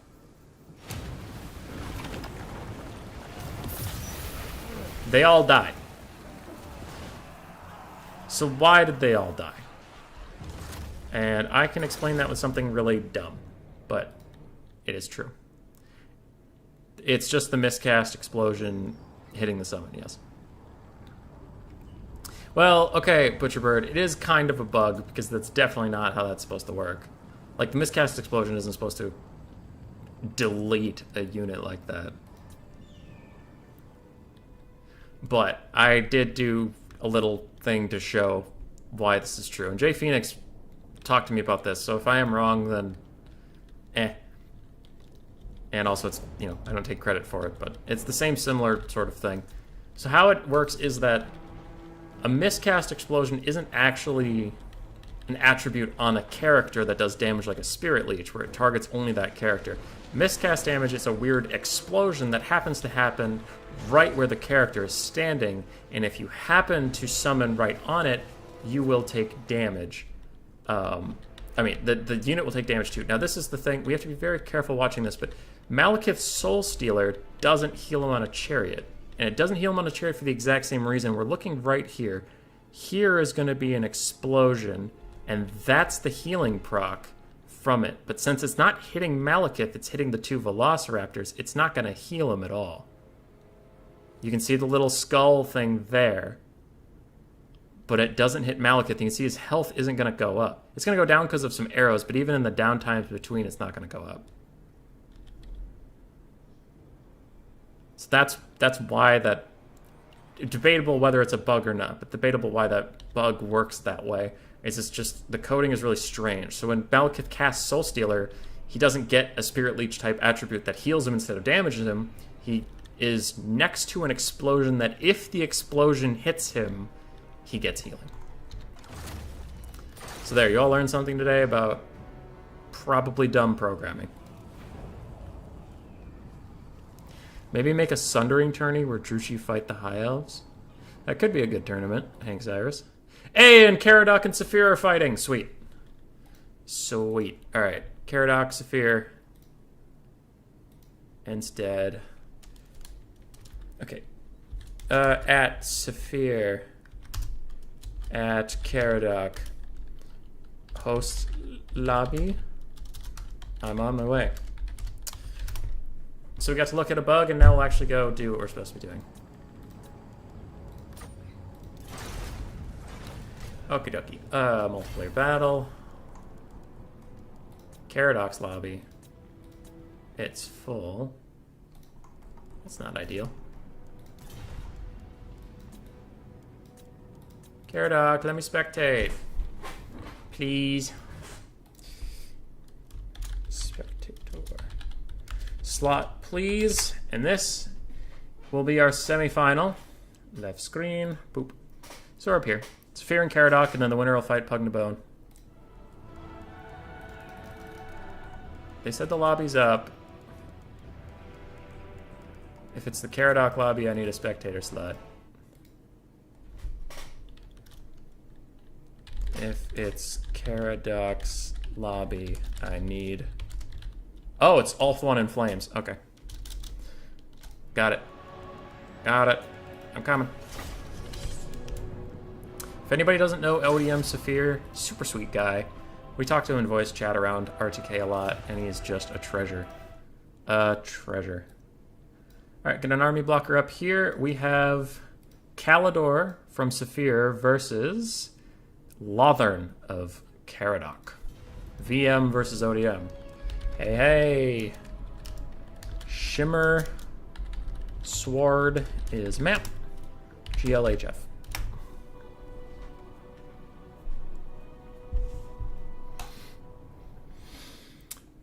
So Caradox playing the same faction I was. Which clan is better, VM or ODM? Lunacy, that's a good question. If you're asking me skill-wise, I think they're probably the two best clans skill-wise right now. I would be very interested to see an ODM VM clan war. I don't know who I would call in that one. I'd have to look at both of their rosters specifically. But my guess would be that ODM has specific, like, I don't want to say specific players, but it's like their top 3 players are better than any of the VM players. But I think the VM players as a whole would be better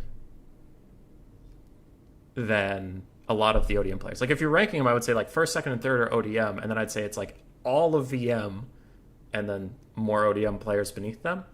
But that would be a very, that's just a prediction. That would be a very cool faction war to watch, because VM and ODM are really stacked.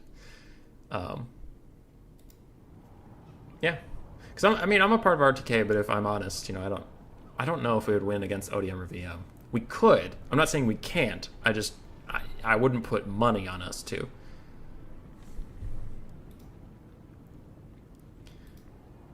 Oh, Void might be. I haven't seen Void and Anticity fight in a long time. If I saw a Void and Anticity fight, I would have a better gauge of it, because Anticity's on the upper end of ODM. Saphir's, I'm gonna say this right now, and then Saphir's gonna like inch this game and fucking die. But I haven't seen Saphir fight any of them, but I know Saphir's very good. I'd need some primer games to get a better judgment, but you put me on the spot. I gave you my honest opinion. But Falcon is XMT. Well, I didn't mean top 3 players in the community. I just meant between ODM and VM. I think the top of ODM would win, but I think it would be them versus the world, because I think the bottom of ODM would get slapped by the bottom of VM. Void just won? Alright. Then I think if Void can beat Anticity, I think VM would come out on top on that then, because that means that their upper tiers are good. But it's like, what I'm trying to say is I haven't run into a VM player that I'm like, oh, this shit's free.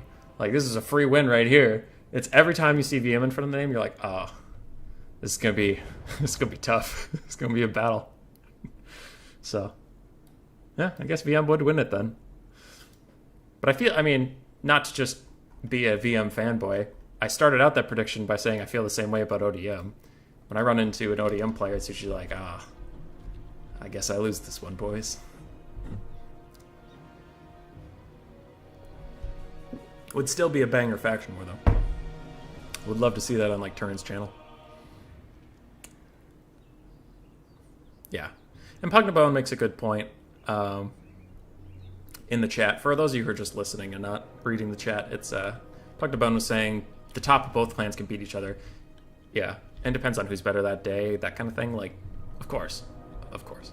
Well, the thing that's fun about Total War is any given Sunday, anybody can beat anybody. If you play like shit one day, you don't get like the benefit of the doubt or something. The game's gonna punish you in that moment. So if like Voidlul's massively fucks up, I could beat him. Like, it's not impossible for me to beat him. I'm not as good of a player, but you know. So it would still be really fun. Okay, we have a new dragon. Gordonar, Champion of the Flame. He has Gordonar's Dragon Breath, powerful fire damage and explosion. Oh, he gets Rebirth! Rebirth and Vanguard. That is spicy. That is spicy. Are you the Frosty one we've been seeing? Alright, Frosty Boy we've seen this whole time. Archmage of Life with Regrowth, Earthblood. We have Dragon Princes and Illyrian Reavers to support the dragons on the ground. It looks like 4 Illyrian Reavers, 2 Dragon Princes. 3 Spearmen, 1 Ranger for the side of Saphir. On Caradox side, we have Silvern Guard and Rangers as the front line. 3 Lothern Sea Guard in the back. 2 Archers. couple more spearmen on the back. Ah, okay, 4th Lothern Seaguard. I was getting concerned for a second he didn't have enough Lothern Seaguard. And I'd have to say rule break, and I don't want to do that in a fun tournament. Phoenix Guard in the back, High Mage with Tempest and Apotheosis, and then a Metal Mage with Plague of Rust, all with Tyrion on horse. I like Caradoc's army. I like it. It just feels good. It feels nice. Chat's popping off a little bit, but I'll get back to that when the game's not on. Who do I favor? Saphir has very, very, very high mobile advantage. There's no cav on the other side, and he has both flying units and cav. And Saphir is a good Bretonnian player at most times, so he knows how to use cav well. That being said, as the entire community knows, cav aren't in the best place right now, so maybe that's not the best thing to place your hope on. Caradoc has extremely superior ranged advantage, being 5 archer units versus... 6 archer units versus literally no counter ranged.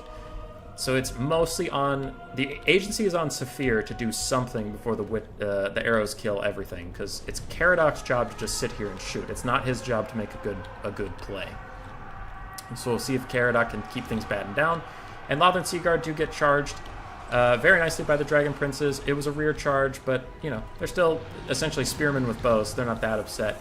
And an ambitious Dragon Breath coming down adjacent to the formation rather than down it. So it still does half of the health damage there, and that's pretty good. But then the Illyrian Reavers are going to come in and try to clean it up. They'll quickly break that off and get it out of here. A Tempest is cast, but that dragon lands to get out of it very, very quickly indeed. And that fight is going quite well. Over here, Gordonar has killed another unit of the archers, so it looks already like the cookie jar Caradoc made is getting broken into. Now Tyrion is fighting, and that is what he loves to do. He's getting in there, scrapping pretty well with these Dragon Princes, and trying to get on top of that Archmage, I imagine, but she immediately runs for the hills.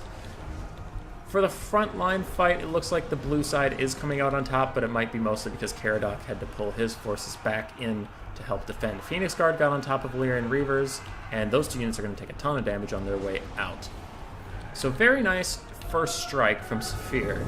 He's certainly got things in disarray for the red team, but he needs to keep on it. He needs to keep after it, otherwise if they can reform ranks, shoot all their arrows, they're going to be pretty fine. Tyrion here almost got on top of the Archmage of Life, but she ran away and cast Earthblood on herself, and now he is stuck fighting Lamarol. And that would be a stuff of Arthurian legend if he could beat him, but it doesn't look like he is going to at this moment, as there are other knights fighting him as well. Spearmen and Silvern Guard over here holding very well against other spearmen, cavalry, and even a dragon, so they're doing just fine. Lothern Seaguard fighting Illyrian Reavers, they will actually win that fight. It's mostly just to stop them from shooting for a little bit. But these Illyrian Reavers are running out of targets to run on. The two basic archers that they could actually kill are both dead and gone, and now they have to fight Spearmen, or Tyrion. And they choose Spearmen. Gordonar is not winning the fight against the Silvern Guard, and he's going to pull out of here, probably go look for his Life Mage for a little bit of help. And Caradoc's down on the balance of power, but he's actually still in a pretty decent spot. Phoenix Guard are healthy, Silvern Guard are healthy, and Saphir is running out of gas in a couple areas. It looks like we're going to be down to just Dragon Princes and Dragons at the end of this game. Illyrian Reavers are pulling out of there now that Tyrion's come to help. And these Lothern Seaguard are maybe going to break with Gordonar rear charging them. That is certainly a scary, scary dragon to have right behind you.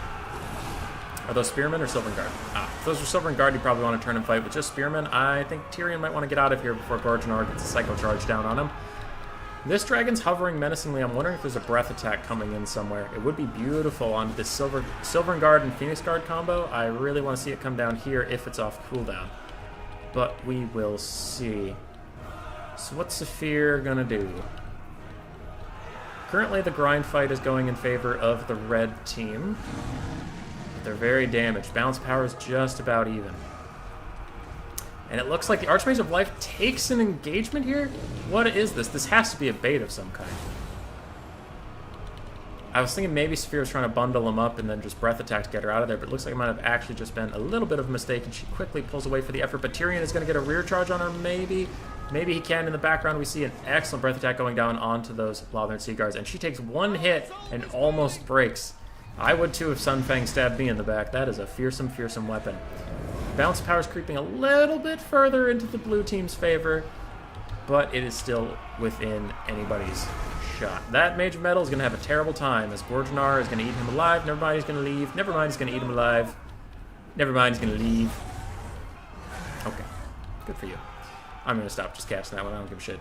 Phoenix Guard are running in to fight these spearmen in the back, and some very ambitious dragon princes decide that they don't want to go home to their wives and beds. They want to come fight this shit for some reason and charge straight into Phoenix Guards. Oh, you poor bastards, you have better things to do with your day. Oh, nice play over here. I can't tell who that's a nice play for, but Tyrion forced the Archmage of Life to burn a regrowth on herself instead of one of these dragons.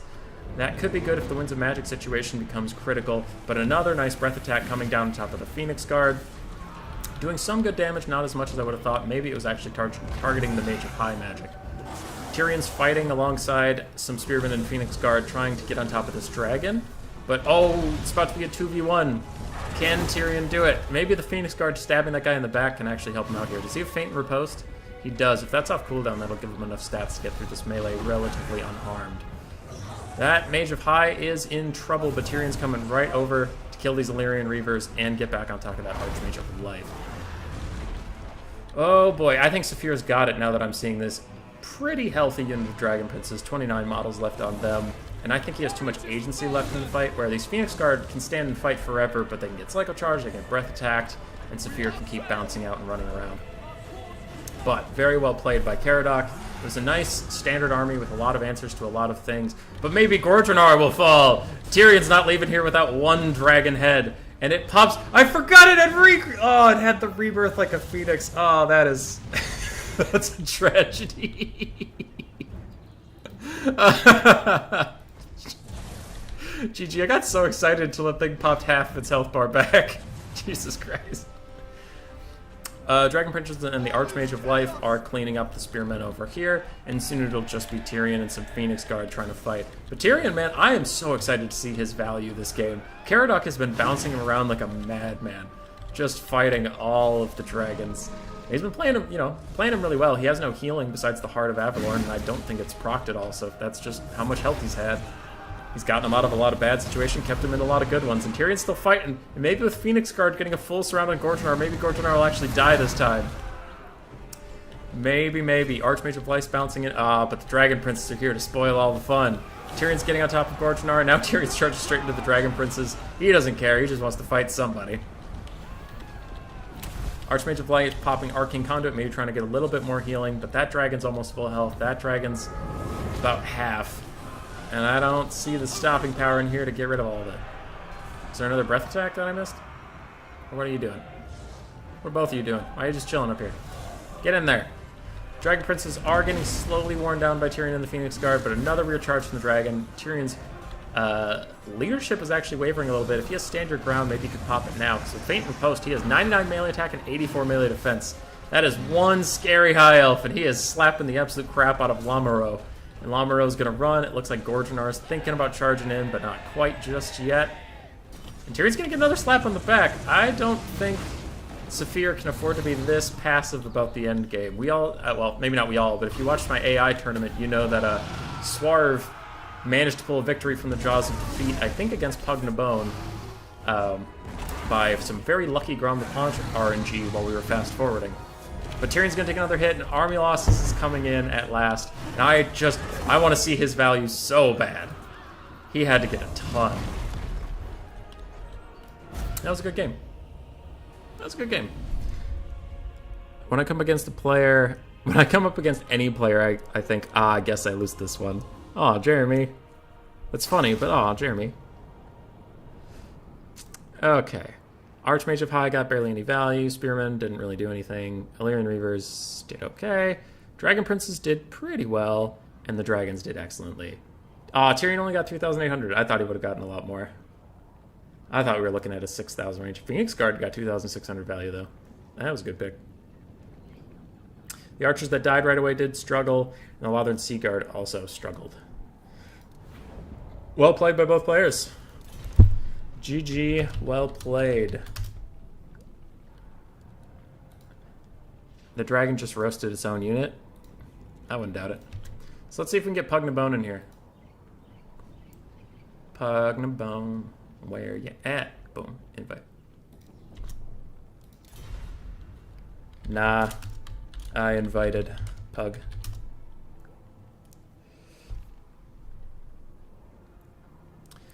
Okie dokie. So I'm going to get a screen blocker up for 2 reasons. One, for competitive integrity. And 2, so that the players, I'm going to tell them they can look at the stream for the 7 factions. Wow, 7 factions? Okay. Yes, yes. So if Pug's still here, that'll be easy. Otherwise, I can type it out to them. But it looks like Saphir is coming back to the stream to hear this. So how this is going to work is, first game, top of the bracket, being Saphir, will pick one of these 7 factions, play them, and ban 2. Pug Nabone will then counterpick from the remaining 4. Game 2 is reversed. And game 3, we will do a Calidor mirror because that's what you both brought into this. I did like the build. It was fun. Okay. Pug, did you hear the finals thing on stream? But yes. So that's how the best 3 is going to work. We'll pick and ban for the first 2, and then if it comes to a game 3, in all essence of fairness, we'll just do the blind pick we've been doing this whole tournament, in which case they're both Calidor. But, you know, $10 isn't a lot, but it's a tournament. It's a win. There is money involved, so we got to do this shit right. So Saphir is up, and map is Altdorf. No repeated picks. No repeated picks, huh? Calidor. I mean, yeah, you could first pick Calidor. Sure on repeat picks. Don't mirror Calidor until game 3, please. As for the maps, we will do Cliff of Beasts, Altdorf. Now, if Cliff of Beasts is a big open map, then we flip sides. It should be another big open map. Schwarzhofen.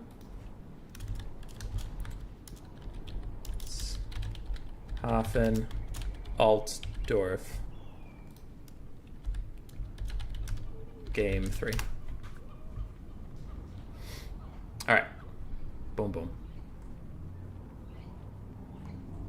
Alright, so we'll let him do repeat picks because I haven't thought about balancing enough to make sure that if I didn't allow repeat picks, someone could think of something that would be really abusive and I'd totally fuck up the finals. So we're just going to do that.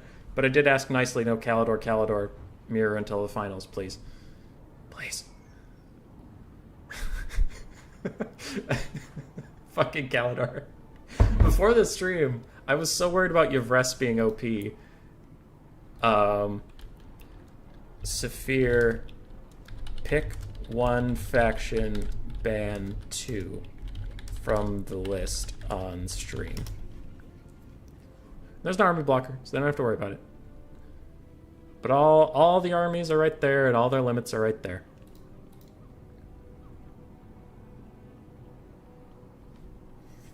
So they can see it. Cliff of Beasts, nice big open map. Though High Elves aren't particularly known for their artillery play, so I think Saphir being a Bretonnian player, I would guess that he's going to go with a Cav build of some kind, which would either indicate to me Lothern would probably be the best for just that. I'll go Yvres, ban Averlorn, and Calidor. Okay, so Yvres has to take Altharion the Grim with no other caster, but otherwise his army is free and clear. He can do whatever he wants with it, and he can even use up to 3 campaign units. So let's see what Pug Nabone wants to counterpick. No Calidor, no Averlorn. I mean, Phoenix King made Krace look pretty powerful. Anticity pointed out that the White Lion's infantry unit is super good in the High Elf Mirror, so their requirement is actually pretty helpful. That's pretty good. Again, not I'd vote, but Lothern's pretty good in general. They're just a pretty solid faction. Lore Masters is a little too gimmicky, I think, for a finals. Pug might take it anyway, obviously, but I think there's just too many nerfs for that one, unfortunately. Nagarythe could be good. But again, it's kind of nerfing yourself. Yeah. After watching this tournament, obviously, we get to test a bunch of things. And when we were making this up on the spot, we had no testing, but now that it's been tested over and over, it's like Nagarythe has too many nerfs and not enough buffs. Lore Masters maybe has too many nerfs and not enough buffs. And Kalidor is very strong. Avalorn I haven't seen, so I don't know if they're strong or weak. But, I mean, if we ever did this again for High Elves, we would definitely nerf Kalidor a little bit. And buff those other ones, but we're doing our best. We're doing our best.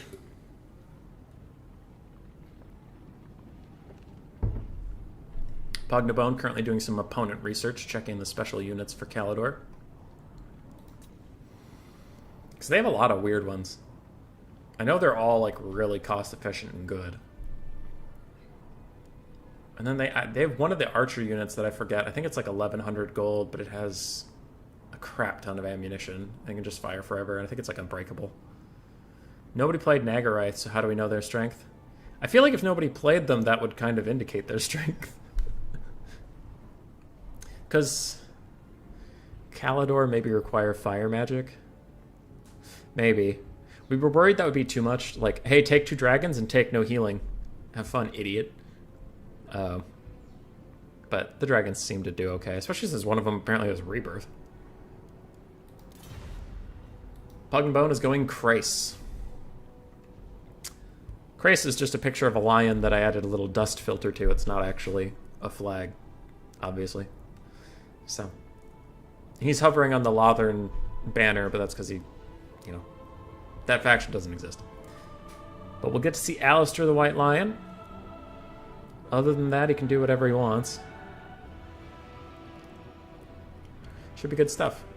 Looking at Sphere's build right now, I think that people will be happy. I think the audience will be quite happy with Saphir's build. Pug, I have no idea. I'm a guest in this lobby, so I can't even tab over if I wanted to. Oh. I'm tired. Or hang it to Dragon Princes. Christ does have a faction banner. Don't they have it in campaign, not in multiplayer? I ain't doing that shit. I ain't going into the campaign. Legend of Total War's there. You might hurt me. Okay, no one needs help in the Discord. Tournament's winding down to just the finals. Administration gets super easy when both the people I need to talk to are right here. And we did it. Oh, good stretch.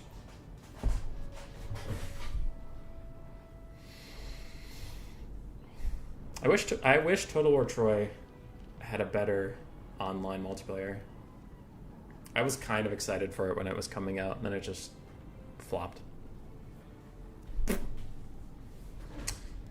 It's pretty dumb. In my opinion. I didn't play it. I watched Italian Spartacus play it. I watched a couple other streamers play it, and I decided it was dumb. But no, I never technically opened the game, so I guess I can't have an opinion anymore. In this world we live in. Okie dokie. What are they saying? Ready. I was super sad that a clanmate and friend of mine, our clan's resident High Elf main, Jay Phoenix. I didn't check with anybody before I hosted this Flash tournament, but I assumed, since they're in Europe, they'd be available around this time, and apparently they're working tonight, so they couldn't join me for a High Elf only tournament. And I was like, damn it, this is like literally your thing. Ah, shit. Hey, Caradoc. Our semi-finalist Caradoc is in the chat. Nice to see you. You played pretty well. Played pretty gosh darn well. You made Tyrion look like a good lord. That's not easy to do. Huh. Ice Power's in the RTK chat. 1 second. Shoots right before you. Ice Power! Ult. Ice Power, Hey, why you're aren't we basically playing in the getting tournament? rockets. Start doing that. Oh yeah, of course. That's because I always shoot straight after oil, right? Like I hold down. Yeah, the but you should do primary both. fire button. Of course, I should do both. That's a good. Alright, they don't give a shit. Ice Power's always in the RTK Discord these days. Does XMT, anybody XMT in chat? Do you have anybody around? I mean, Pug, but he's in the game, he's busy. I do not have an invite to the XMT server, and if you have one, hit me up. Come on, man. I'm a nice guy. People like me. Hammond, there's a multiplayer community in Jarl of Appian's Ways Discord. Who's Jarl of Appians? I've actually never heard of this person. It's just a Rome 2 launch all over again? Okay, Pug's almost ready. What does that mean? What's a Rome 2 launch? Good? Bad? The other thing? I went back to Shogun 2 last night because I was playing Crusader Kings 3 with some friends, and that game's good. It's a good game. I don't mean to flame it, but it's slow. It's slow as dirt. So I usually have a Total War game on the other screen to play whenever something hasn't happened in a while. Hey, Malverde got me into the Extreme Mean team. Nice. Hey, Cyrus coming in too. I love you guys. You guys are great. But I was playing Shogun, and the biggest thing about it, I love that game. I played the shit out of it before Total War. Warhammer. But it is so annoying that you can't move up all your units in formation. Like in this one, you can alt right click and just, oh, all my archers are in the back and my guys are in the front. And I have this formation, and just like, I want you all to advance in this formation. And unless I just can't find the key binding for it or something, but I did have to keep manually moving all my units around last night, and it was really annoying. And also, it is really hard to tell how the fight's going, because I had my 2 generals, and the generals in that one had like a horseman gang that ran around with them, and a light horseman fight 1 AI light horseman. I killed the AI light horseman, but all my guys came out of it with half health, and I'm like, what? Why did that happen? Saphir, do you care? Nah. We can remake quick or proceed. Up to opponent.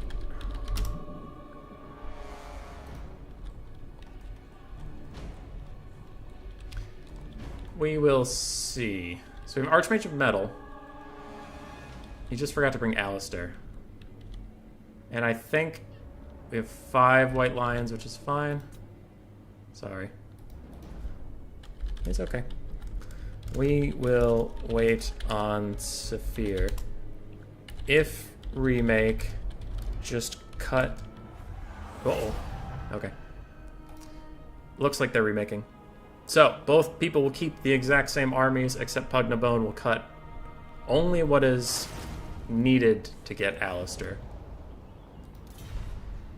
Same armies. Only cut what needed to get Alistair. Otherwise, same. Alright. So let Pug do that quick, and then we'll get back into it. He's the only YouTuber that still covers multiplayer Troy to this day. He's a friend of Heir of Carthage. Caradoc saying Lothern is the hardest faction to play. Change my mind.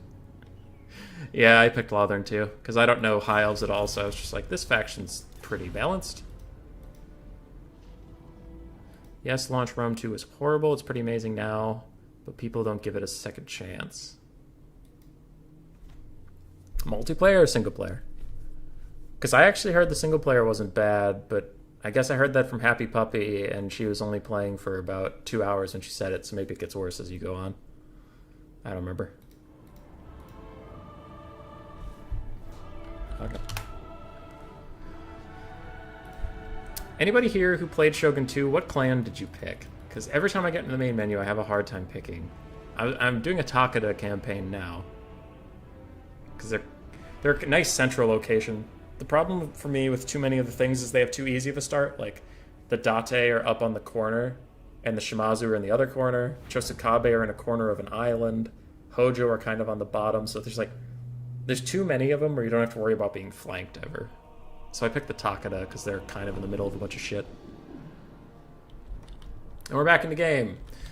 And Pugnabone's army is largely the same, so I don't think there's a problem there. Eagle Claw, Bolt Thrower, Archmage of Menor, Alistair the White Lion on foot, 4 White Lions of Krace, and we have 5 archers, 3 Lothern Sea Guard, none of them with shields, and 1 the Fireborn Dragon Princes. Interesting army. A lot of Lothern Sea Guard. On the other side, we have the Knights of Torgaval. They were asked for earlier, and here they are. Saphir has come with 11,000 hit points. Did I read that right? Yeah, that is 11,000 hit points. Eltharion the Grim on horse with Tempest, Hand of Glory? Wow, Hand of Glory. Interesting. Apotheosis. And then his usual cav corps of 4 Illyrian Reavers, 2 Dragon Princes. On the front we have 3 Spearmen, and behind them we have 2 Sentinels of Astaril. Oops. What do you do? Shield Breaker ammunition, so it gets rid of shielding. Missile parry, armor piercing ammunition, good range, bonus versus large, melee weapons, so they do have spears. So they're kind of like Lothern Sea Guard with shield breaking. And silver shielded themselves. Very nice. Very nice indeed. Ready, ready, good luck, have fun. Malverde went Shimazu for the increased katana infantry. That's a good choice. That's a good choice. I like the green color scheme because that's my favorite color. Single player was good. You have 700 hours in Rome 2, which is nothing compared to the 2,500 hours in Rome 1. Hank Cyrus, real Rome fan. Hammond, you picked the Barack Obama clan. Alright, alright. I think you mean the Oda. The Oda would be the closest to the Barack Obama clan. We'll see some interesting deployments here from Pugnabone. Look at how tightly these archers are packed. Holy crap. I mean, they can rotate very quickly, I suppose. And what's going to punish him? Eagle Claw Bolt Throwers. If he sees any, he can spread them out. But there's not, like, mortars or anything. Even if his opponent brings Burning Head, it's going to have a hard time hitting all 3 of those units without him moving in time. That's an interesting little tech piece. Huh. Interesting stuff. Pug's going to have to be very careful with Micro, though, because there's not a lot of front line to defend all this back line. 5 archers to defend, then 3 hybrids. Eeh. Eeh. Guess what my name means? Malverde Patron de los Pobres. You are a patron of purple. Yep, I know Spanish.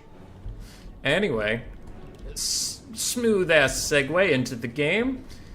We are pushing forward here. It looks like the Cav are going to run around, and Fireborn might have a hard time holding off 6 Cav coming in from 2 different directions. And Pugnabone might want to back up these Lothern Sea Guard and fill in some of these gaps here, because those Cav are coming in quick. He is going to certainly have a problem with them. Archers are firing off onto a Spearman, but they're largely okay with this, and Sentinels are trading back and doing massive damage to those archers in the middle. And with that, Pugnabone's going to start to advance. Now, I don't know if this is intentional, but I think this is smart, leaving these White Lions still so they effectively cover your flanks as if you move them back, if you just move the whole formation forward without them. I do like that. Bolt Thrower looks like it's switching on to some Dragon Princes, trying to get some free models over there, and the Knights of Torgaval jump right in onto these White Lions and shock them down in leadership. 1 unit of archers is already routed, and this Yvres comp is looking strong, but they're heavily outnumbered, so all their units have to get good effectiveness out. Now, Saphir does really well here, splitting up his Cav, because there's only 1 infantry unit to cover them, so if they come in from 3 different angles, he can only block 1 of them. That is very nice. A nice charge here from the Fireborn, trying to bail out these White Lions that are in a lot of trouble and push Ulthuan off a little bit, but it looks like they are going to try to bounce out, get a rear charge in these Reavers. Excellent, excellent stuff. But the Dragon Princes coming over with Apotheosis are also going to countercharge them with the Knights of Torgaval, and those Fireborn are getting worked on right now. And the Illyrian Reavers are in the backfield. Now on the far side, one Illyrian Reaver got on top of the Eagle Claw Bolt Thrower and is shutting it down. The others are bouncing around in the inner pocket, but really taking a lot of damage for their effort. So this flank is going less well for the blue High Elves than this one is. Let's say left and right. Left flank going well for the blue, right not as much. Backfield is largely compromised. Pugnabone took a lot of backfield to get through, so only so much of it can be stopped at any one point in time. Sentinels of Astral are largely untouched. They've just been free-firing this whole time. It looks like they will continue to do so. Alistair the White Lion is fighting Spearman on the front and taking a decent amount of damage without his chariot to carry him through. Archmage of Metal is trying to fight these Illyrian Reavers, but taking a lot of damage for her effort. And Ulthuan the Grim has been bouncing around trying to help his cavalry can. The Knights of Torgaval are going down on health a little bit, and the only healing for them is Apotheosis, so it's not like they have a big regrowth coming in. But that was a beautiful Plague of Rust overcasted from the Metal Mage, taking their armor down to 20, and now they're down to half health, really supplementing those archers' ability to take them out. It looks like the blue team is in a bit of an advantage at the moment, but there's still plenty of archers left online. There's some White Lions to take things on. And the Mage of Battle is getting gooned out by Illyrian Reavers and Ulthuan the Grim. The Grim Warden is here to slap around a basic Fire Mage. Knights of Torgaval are coming in. They did get some healing. Are they down a model? Nope, still a 3. They have 3 of 3. And with the Red Lord dying, and a lot of these units already routing, that leadership hit is going to make it even worse for them. And I think Saphir, with the mobile advantage, proving that Cav aren't dead yet, as long as you get to take 3 of them that are OP Griffins, maybe this game can be saved. I'm seeing a lot of ats for me in the chat, but alright, we'll get back to that. Sentinels of Astral still firing in, doing great, but I think the end is coming for the red team. Alistair the White Lion still fighting, still killing these spearmen. He's doing great. He's doing great up there. Alright, these White Lions of Krace are going to try to fight some Illyrian Reavers, but they're probably going to get immediately rear charged by the Knights of Torgaval, and it's only a matter of time. Pugnabone does pull out, realizing that it would be a slow grind to death. Ulthuan got a little bit of work done. Both the archers paid for themselves. Knights of Torgaval did not, but the Illyrian Reavers did. Ooh, one of the Illyrian Reavers got 1,500 value. So excellent cav play there. For Pug, Alistair and his lord had a hard time, though his lord was a support lord, so which she wasn't going to get great value. Some of the archers did well. Fireborn really struggled, but it was just a lot of cav versus a lot of archers, and the cav love that. So what was the next map we said? It was Schwarzhofen, right? Yep. Schwarzhofen, next map. Pug, pick, and ban 2. Factions are on my stream again. And now, to make me not a liar, we will pull up the factions. Pachow. Pachow, pachow. Did Fireborn get blocked by my own archers when I tried to let them countercharge the Griffins? I'm trying to think of when that was. Oh, at the very start. It looked like they hit mostly Ulthuan and Spearman. Support.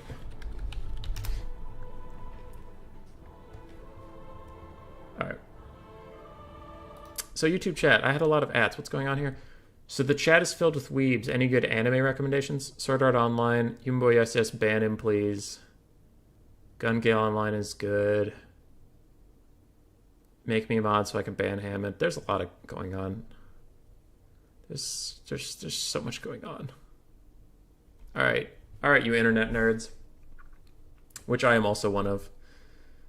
Good anime recommendations that's not Sword Art Online. One Punch Man. One Punch Man is really good. Super good. Even if you don't like anime, you'll probably like One Punch Man. If you don't know what it is, the long and short of it is there's a superhero that can blow up anything with literally one punch. and he is super fucking depressed because all he wants is a good fight, and if he even like punches anything, it just immediately blows up. So he's trying to find meaning in life that's not being a superhero.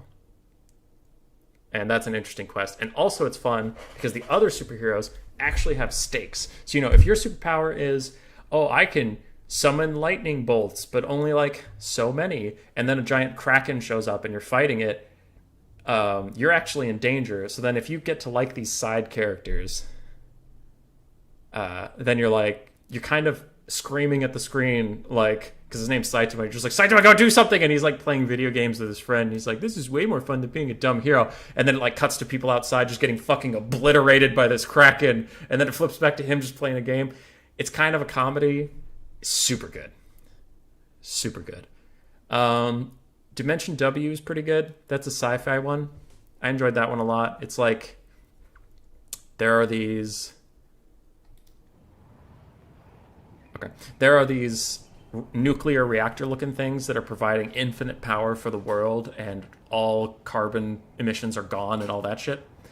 And it's like, wow, this is super great, right? And then one of them breaks, and everything around it gets all pixelated and like messed up, like pixelated in real life, and people are obliterated, and it's all terrible. So then they investigate it, and they find out that the technology that powers it is you're stealing power from other dimensions. So in other dimensions where there are coal power plants and stuff, this thing goes in there, steals all the power from the coal power plant. So that reality goes dark, but then your reality gets a bunch of power. And if it ever screws up or whatever, then the realities all collide, and that's why it's a big explosion and shitty. And it's just kind of a fun sci-fi thing. Those would be two good anime I would recommend for even people that aren't like super big on anime. I don't know. I watched a lot of Naruto and stuff when I was in high school, but ever since then they're good. I kind of aged out of that stuff. I have a hard time watching true shonen anime right now, where it's just like, I'm not trying to flame it. If it's your thing, it's your thing. That's cool for you. But like, the thing where I used to love that shit where it's like, Naruto believes in himself a little bit harder and now he can punch so much harder. This is fucking great. Yeah. And now that I'm older, I'm like, that kid's arm is snapped in half. There is no way believing in himself is bringing it back. So I have a hard time with that. Did you say Kraken or Crackhead? I said Kraken, but either. Crackheads are dangerous. Neckbet, heyo, how's it going? What's K-On? No idea. No idea. If the anime you're referring to has cute girls doing cute things in it, I don't know anything about it. I was a fighting anime kind of guy. If the anime doesn't have a lot of fighting and or sci-fi, I wasn't about it. I'm sorry, my dude. That's just me, though. Alright, so, back in game, focusing. Pugnabone, Picty Breastband, Trace, and Lothern. It looks like Nagarath will be Saphir's pick, and he's calling it Loopy's faction. So we will get to see our first Nagarath of the tournament. Let's go! Oh, Laurent. Yes, my man, saving me. Hellsing Ultimate is one of my favorite animes of all time. Super niche. It is super niche. Not everyone will love it, but if you love, like, grimdark, like, murder fests, Hellsing Ultimate's super good. It's like, what if Dracula was a vampire hunter and the rest just writes itself? It's pretty good. It's pretty good. I enjoyed it a lot. That one's not for everyone, though.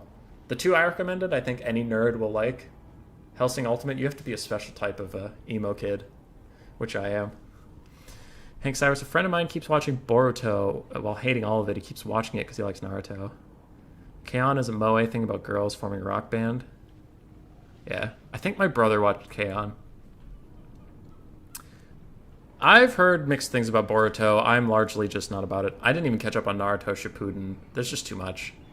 That, like, One Piece and The Simpsons. The Simpsons is an anime, but it falls in the same category. When your show gets over, like, 500 episodes, I'm out. I'm out, dude. It needs an endpoint. Go watch Girls in Panzer. Alright, Hank Cyrus, here we go. Here we go. I have watched Girls in Panzer. My brother was watching it, and he came home for Christmas, and I don't get to do a lot of things with my brother, so when he wanted to watch it, I'm like, well, as long as we're doing something together, it's fine. I did watch Girls in Panzer. That show was fucking weird. That was a weird show. Not a bad show. Not a bad show. But it was very strange. Because, like, for anybody who doesn't know what I'm talking about, it's like high schools, and a high school sport is driving tanks and shooting at each other. And that's the show. It's like, hey, do you want to be in soccer or fucking tank battles? I sprained my ankle, so tank battles for me today. Natikaus, I need to find time to join one of your tournaments. They seem fun. Thank you, buddy. That is a nice thing for you to say. I hope you do join someday. But when I made this YouTube channel, I didn't really want to host super competitive tournaments all the time. There were a lot of other channels that had that covered, and I thought there were a bunch of fun tournament ideas that weren't being used. So, hearing that makes my day, because that's what this is about. Okay. What are we doing? Oh, and Natikaus, if you're still here, I cast those replays you sent me.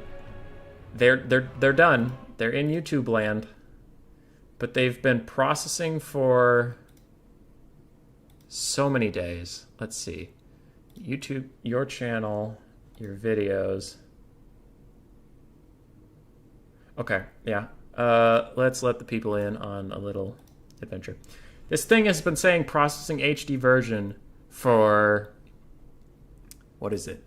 A day and 10 hours. So 34 hours it's been processing the version, but it's here. You can watch it in 360p, which is terrible, but I'm just waiting on that. And it's been processing forever, and it sucks.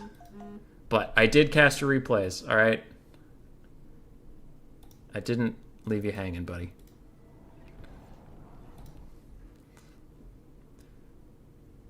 And it is safe to stick your head out of the tank because it's small, and Carbon makes sure.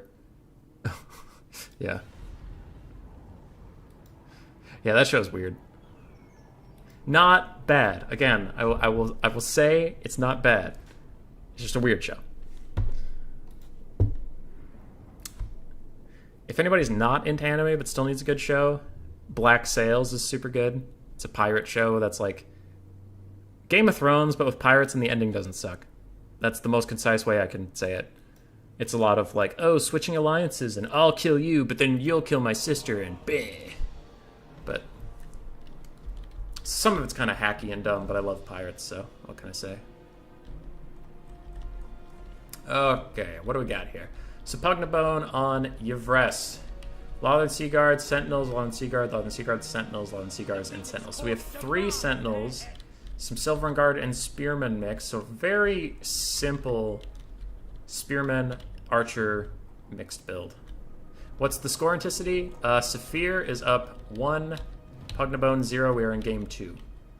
I did not get the scorecards out because I didn't even know this would be a best of 3, so I didn't prepare them, but it's also pretty simple. So for Saphir on Nagarythe, we have a Lethanar, and they're all gone. A Lethanar, a Mage of Death with only Spirit Leech, and a Mage of Shadows. Stop moving. Mage of Shadows with just Melkoths, or is that Pendulum? That looks like Pendulum, actually. Pendulum, final answer. Pendulum. For anybody who doesn't know, Pendulum's super good against High Elves because they stand in nice clustered front lines. 5 Shadow Warriors across the front line for Nagarythe, and in the back, Dragon Princes, Illyrian Reavers, Fireborn, Illyrian Reavers, Dragon Princes. Do you guys think that Saphir might be a Bretonnian player, like I told you he was? Because I feel like he might be a Bretonnian player.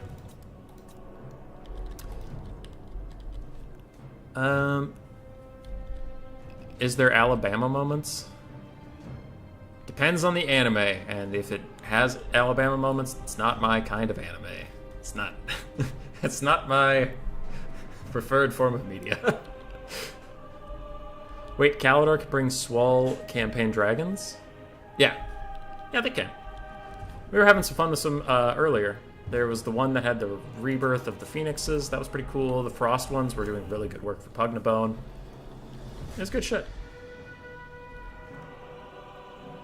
It was good shit. There's more anime talk in the chat, and I might get back to it if we have another downtime. But for now, We're here, doing Total War, what you people came to see.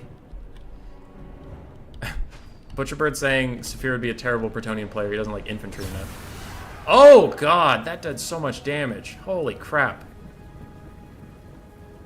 That killed 15 models. Look at them all. Look at all those models. One moonbow. Oh, lordy. And these Ulthuan Sea Guard with shields. They have shields, but 5 Shadow Warriors can do a lot of work. But all the counterfire. Elves are so squishy. Holy crap. 1 unit of Shadow Warriors is half dead. Oh, the Black Sails show. No. No, I'm sorry. It doesn't have any Alabama moments. And I now understand that's a Game of Thrones reference. But, yeah. No, it does not. So the Shadow Warriors are now returning fire at a safe distance. And oh, a pendulum coming in. Can the Sentinels dodge in time? Pugnabone does pull them forward. Very nice. Very nice from him. I favor Pugnabone in this matchup right now. I could be wrong, but he has more archers, more infantry, and there's just too much to cut through. I think the Shadow Warriors are going to run out of ammo. I think the cycle charging of the cav will not be enough. I think they're largely going to be okay here for Yvres. Altharion casting a Soul Quench, doing a ton of damage to the major shadows. These guys, it looks like they're on foot. I would stop shooting at them if I were Pug. No, don't waste your ammo on them. Just not enough arrows are going to hit. Focus on shooting the Shadow Warriors. Focus on shooting the cav. Just a more effective trade, because we can see that with all those arrows, that Soul Quench did 4 times as much damage. Ulthuan is trying to snipe out Altharion, so it looks like Pugnabone now has to do some of his micro, just going boop, boop, boop, boop. That's a little unfortunate for him. These Ulthuan Sea Guard with shields are getting cut down, but the Shadow Warriors, they all used about a quarter of their ammunition, and so far they've gotten 1 whole Ulthuan Sea Guard unit. And technically that one's not even dead.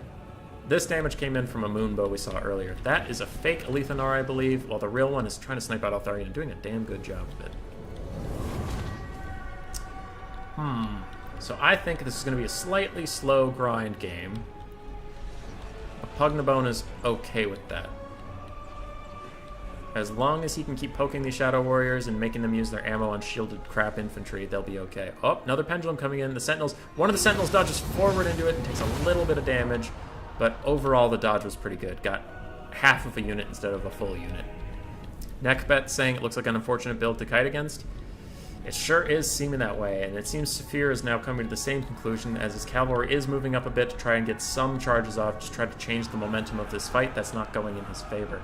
Dragon Princes weaving their way through the front line and getting on top of Ulthuan Sea Guard. They are trying to get past onto the Sentinels, but even the Sentinels are light Ulthuan Sea Guards, as everything here has a spear.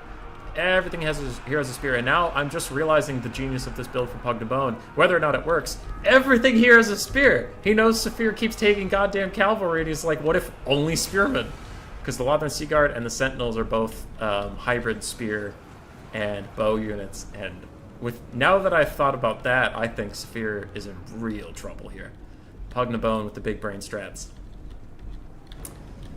But we'll see. I mean, the game is not over yet by any margin at all. One Shadow Warrior unit is almost dead, another is quite injured. Spearmen are zoning out these other ones, and Altharion is over-chasing a little bit with these Etherean Reavers. Maybe if the Fireborn came up behind him, they could do a lot of damage, but it looks like Saphir is more focused on running down some of these archer units and trying to get the heat off. So Pug has abandoned his front line mostly to chase down Shadow Warriors, and this leaves the archers to mostly fend for themselves, which they're doing decently. They are taking a lot of damage, but for every one of them that falls, for every 2 of them that falls, if a Dragon Prince falls, that is well worth it. Where's the edge of the map? Edge of the map's pretty close. If the Shadow Warriors get hurted and they don't all rotate this way, they are going to run into a bit of a problem with routing right off the map. Dragon Princes and Illyrian Reavers are getting all over these archers, and it's really hard to tell if these trades are worth it. Because like every time I look at it, I go, hey, another archer unit shattered. That's pretty good, right? And then I look and the princes take half health or something like that. So this is really hard to gauge. It looks like the balance of power is creeping slowly with every trade into the favor of the red team. Ulthuan casting another fake, just because he's trying to distract somebody for some reason. And these Dragon Princes are taking a ton of damage. Now they're charging back into Sentinels and Ulthuan Sea Guard. And Shadow Warriors are coming up on the flanks. Maybe if they can fire into the unshielded backs of these guys, maybe that'll help rout them off and save the Dragon Princes. But if they also friendly fire their own Dragon Princes, that's not great. And I saw a couple of those models fall. Where's Ulthuan? Ulthuan is fighting a Mage of Death, and that's a good fight for him. He'll have to be careful out here to not get sniped by Ulthuan too heavily. And for having an entire counter build against him, Saphir is certainly playing quite well. Well, these are Silver and Guard. I don't know how I feel about that. Such elite Silver and Guard wandering around chasing the Shadow Warriors. If they're a basic spearmen, I would support that a lot more. A unit has been wiped out. Oh, fuck. Is that Ulthuan? Wait, what got wiped out? No, okay, it was Ulthuan's clone. Scared me for a second there. I'm like, did Ulthuan die off screen from like full health to dead? Whew.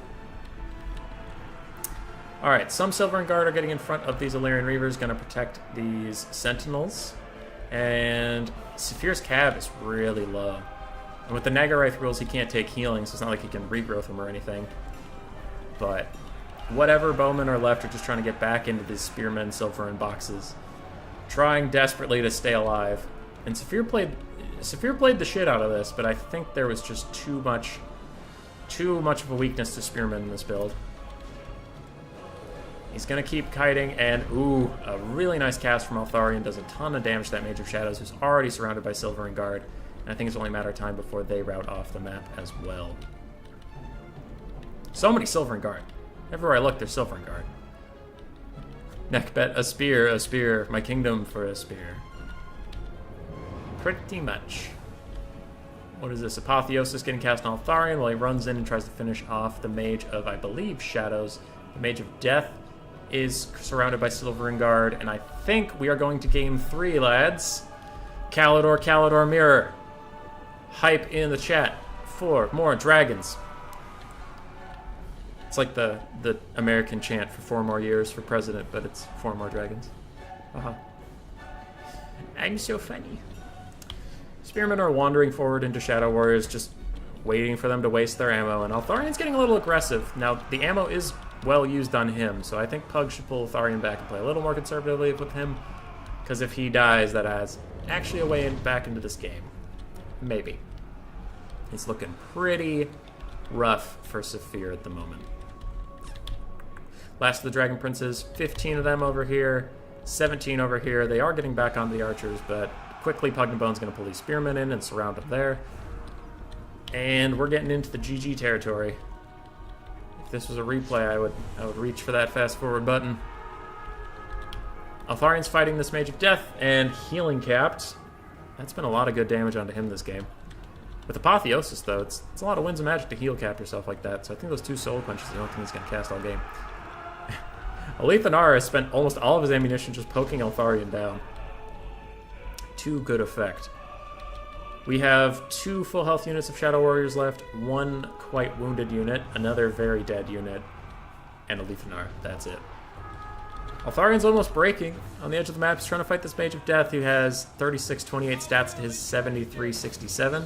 Certainly Ulthuan should win that, and as soon as he kills the Mage, Balance of Power goes into the favor of the Reds. And we're going to game 3. GG. GG. Oh. Malverde, are you a mod yet? You're a mod in my Discord. Are you a mod in my Discord? I mean, that was a great sentence. Everybody loved that sentence. I meant a moderator in my YouTube, which I have now just made you because you were not. So Saphir got 2,500 value on Ulthuan. Shadow Warriors struggled because all they were shooting was shielded spearmen this whole time. Cav struggled because all they were fighting was shielded spearmen this whole time. Ulthuan mostly was a tank. He didn't get much value, but he was running around doing what he could. And all the shields and spears were sharing the love. Though 2 of these Sentinels got 1,600 value. That's pretty nice. GG, well played. Calidor, mirror. Altdorf. Outskirts. Let's go. Alright. Chat, take care of yourself out there. I need to put a screen blocker up, and then I'm gonna go to the bathroom. Because I'm allowed to do that. And YouTube, no. Well, you are now, buddy. Look at that blue wrench next to your name. Look at that. And if you want to be a YouTube mod, I don't know. Ask nicely and give me a reason to actually do it. Uh-oh. I accidentally grouped. I grouped two Discords and I didn't want to group them. Oh no. Folder settings. Okay. Whoops. I guess I have a folder now. Anyway, I'm going to the bathroom. Malverde, keep the chat entertained. If I come back and one single person says they were bored while I was gone, you're fired.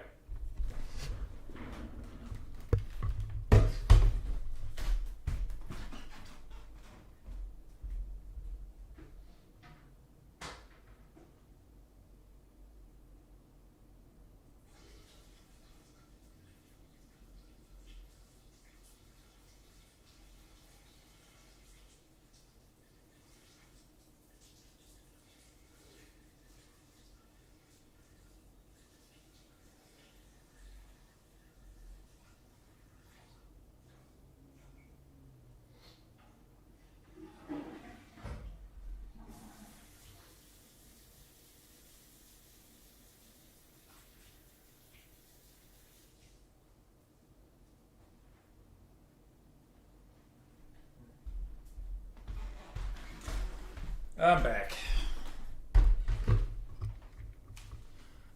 Because I was your second sub. Hank Cyrus, but you're gonna ban inappropriate people. That's not nice. You shouldn't do that. Fine. Fine, you're Discord, not Discord mod. You're a YouTube mod. Because you are super active in the channel. That's kind of, I don't know. For me, at least, that's something I valued, usually. Like, Butcherbird was my first Discord admin just because he was really, really active on my Discord. He was always around, always checking on stuff, and seemed like a nice guy, so. I just like to pick people who are part of the community, rather than like, what are your credentials? How much do you know about the game? It's not that important to know that much. Malverde, you're bored? Well then, but you're the... But you were supposed to entertain the people. Hey, we've got 13 viewers. Alright, nobody leave and nobody join. If anybody joins, kick them. Fuck, we're up to 14. No, the blessed number. Okay, I have a message. Is it important? Fuck is happening in that lower bracket? It's bugged. We in finals... Saphir versus Pug No Bone. 1-1. Last game. Don't make him a mod. You already are one. You haven't burned it down. My mods are all fighting. Mods. Mods. Stop the mods. I need a super mod. Where's Biblington? I got really paranoid for a second that I didn't have a blocker up because I was looking at my in-game screen. I'm like, I can see the whole army. Shit. All right. Butcher is not very communist. That's fair. Jay Phoenix messaging me right now. Wish they had been in this tournament. Jay would have been happy. Cav are actually doing things. Actually doing things.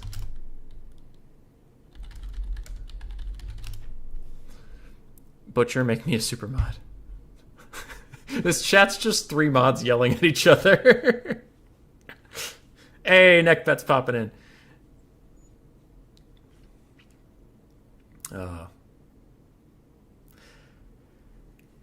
I was talking to Bob Tresh earlier today, but this channel's having an interesting dilemma that there are too many ideas for what to do. I have a list of things I want to run.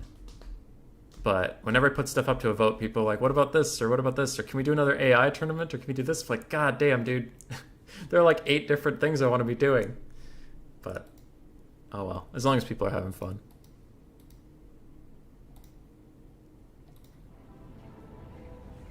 As long as people are having fun.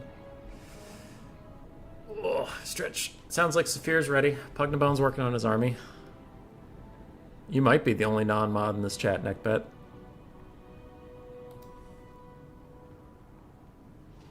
Someone hand over the mod. Alright, last one. Last one. Boom. You've also been around for quite a while. Neckbet was timed out by Butcher Bird. Bird! Bird! Let him back in. God. No game, no game. YM Wrath or Riot? What's YM Wrath? I don't know what that means. Alright. Neckbet. I can put him in a timeout. I can't unput him in a timeout, Bird. Alright. Still waiting on this game. It's Calidor Mirror. Pugnabone's building his army. If you like the channel and shit or whatever, subscribe or don't. I mean, I care, but I'm not going to hunt you down. You can do what you want.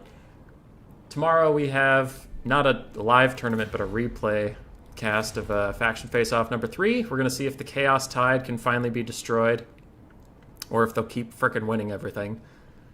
Then we're going to cast some speedruns, though not a lot of people give a shit about that, and I understand that. And yeah. Then Wednesday we'll have the Tournament of the 13.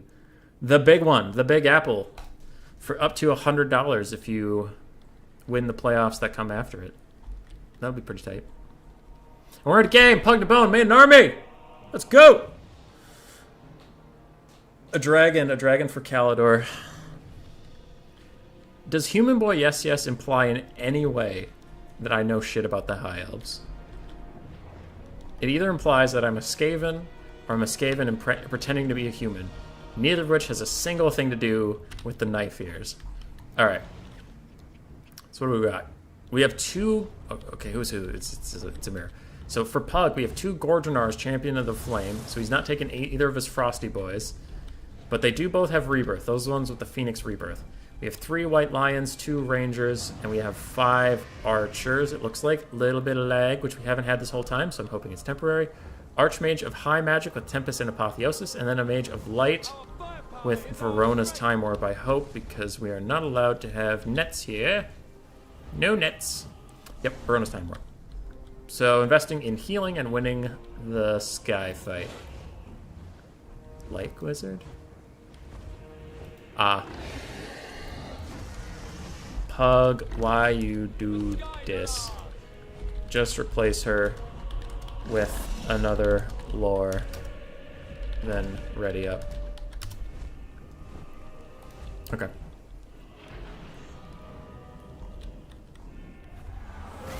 You are totally a human who knows things? I'm a human, but I don't know that many things. Alright, we're doing a quick reset because Pug and a Bone had a unit, a lore of magic that wasn't allowed, because we tried to make Calidor not the strongest, and they turned out to be the strongest, but if you see here, Calidor can only take life, high, and fire magic, because we were trying to rein them in a little bit. Yarp. Oops. Yarp.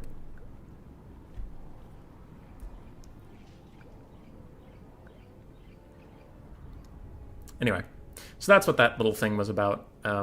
We tried, Malverde, Butcherbird, and I tried not to make any of the factions too strong, but turns out balance is tough. Alright, we're back into game. So we already did that army. I am interested to see what Pugnabone took for his second mage. And then we'll go check out what Sphere's got, and we'll get into this thing. So that is a Wizard of Life, looks like. Double healing. So there was Apotheosis and Tempest, and now we have Regrowth, Earthblood, and Apotheosis and Tempest. Alright. That is a lot of healing. And yeah, banning life against Calidor would have been the most effective thing. We were worried it would be too strong of a nerf, because dragons without any healing, we were worried the faction would suck. Yeah. Hindsight is a beautiful thing, but we didn't know.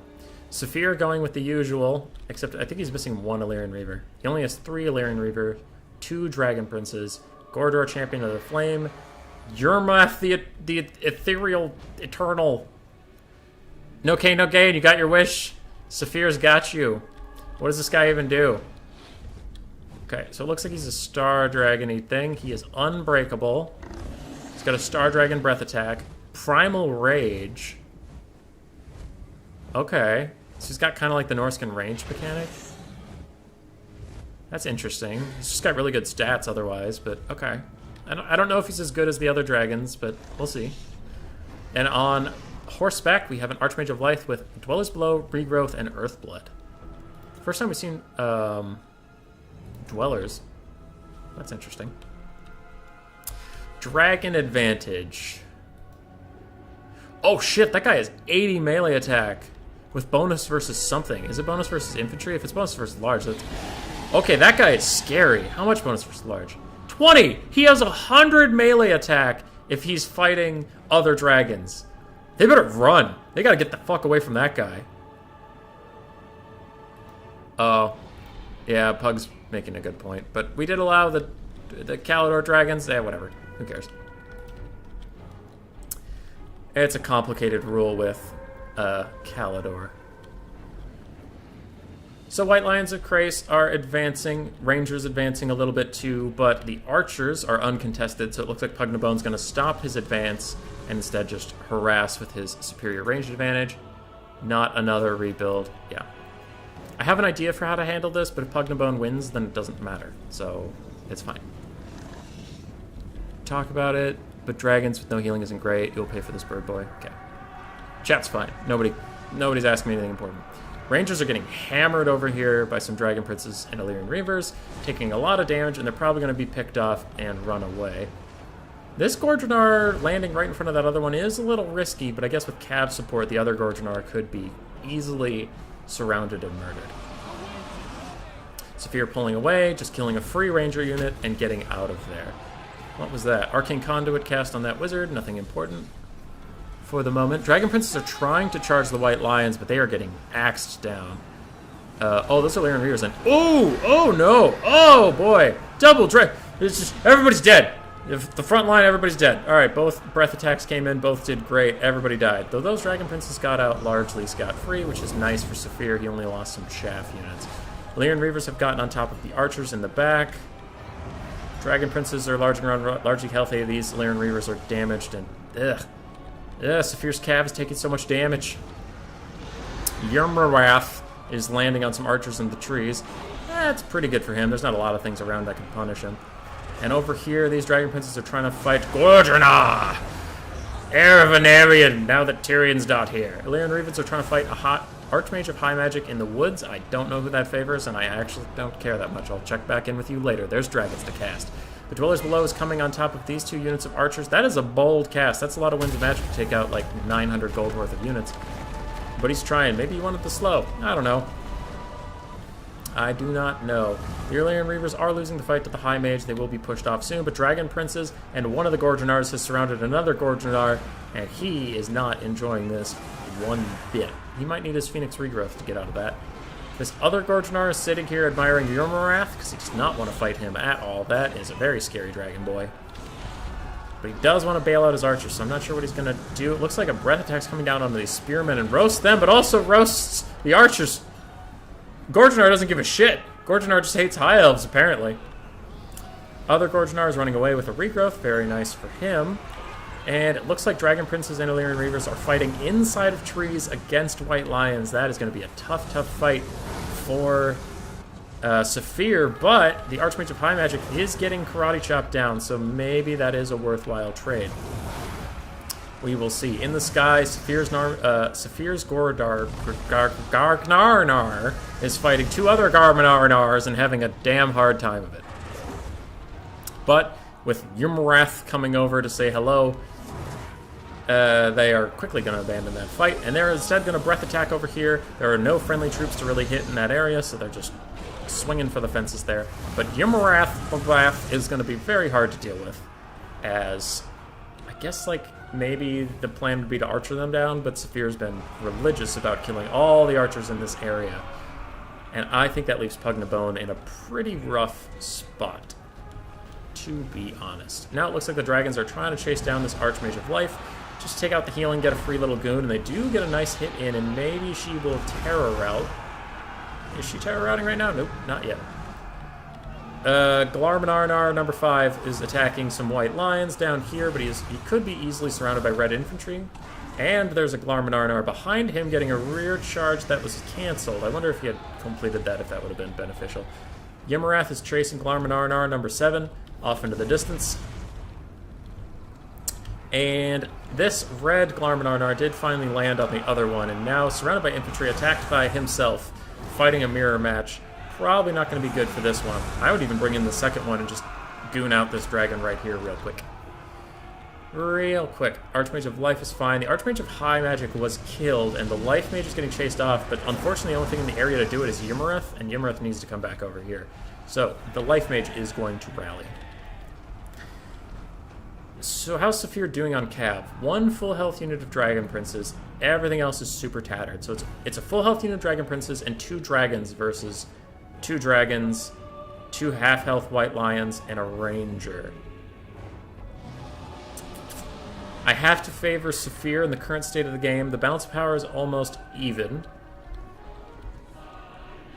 Yeah, balance power is almost even, but that Yimarath guy is going to be a real powerhouse to take down.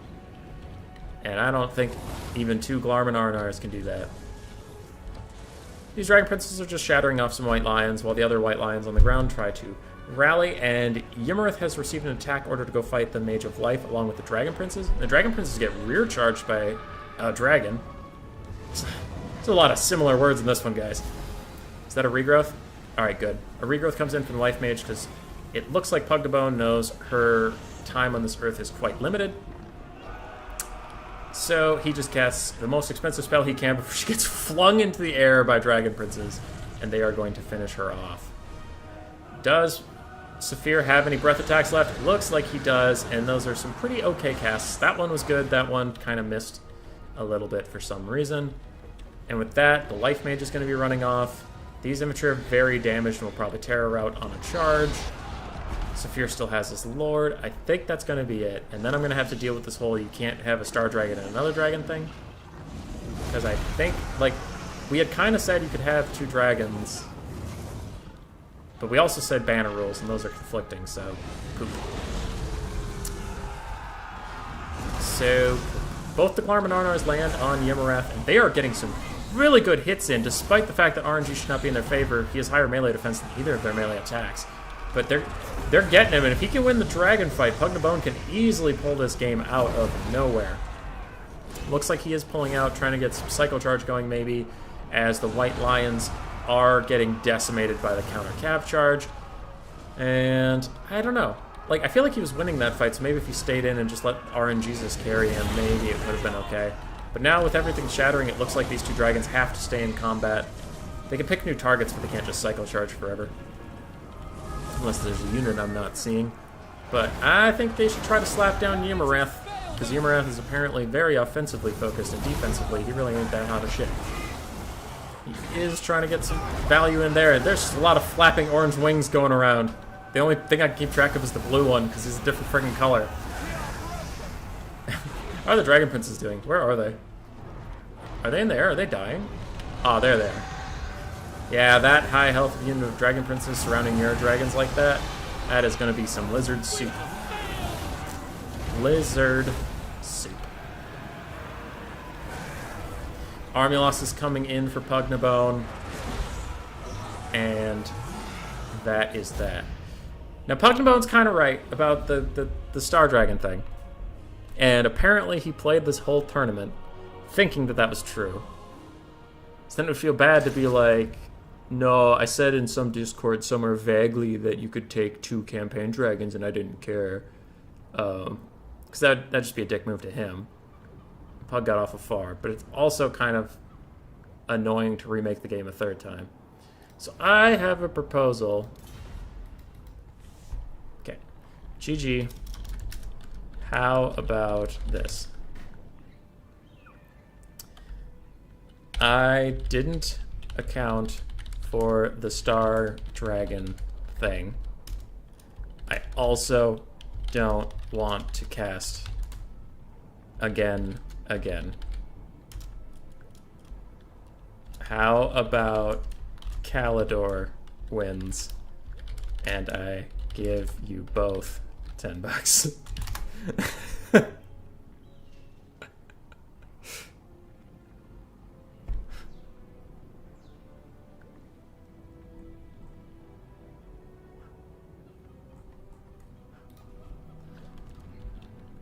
I did say in Discord campaign dragons were fine, but fine is not great for specific rulings. Alright, so we're just going to call it a draw. I really don't want to cast another game. I have some things to do, unfortunately, on my end. And both of these players are great. Both these players are fine and dandy. And I can spare the $10. So we have joint winners because I'm shitty at making rule sets. Woo! Alright. Everybody out there, I hope you had a great day. Sorry if this is kind of a weird ending, but I'd love to cast another game. I do have to go. You're all beautiful, wonderful, and I hope you have a great, what is it, Monday? Monday.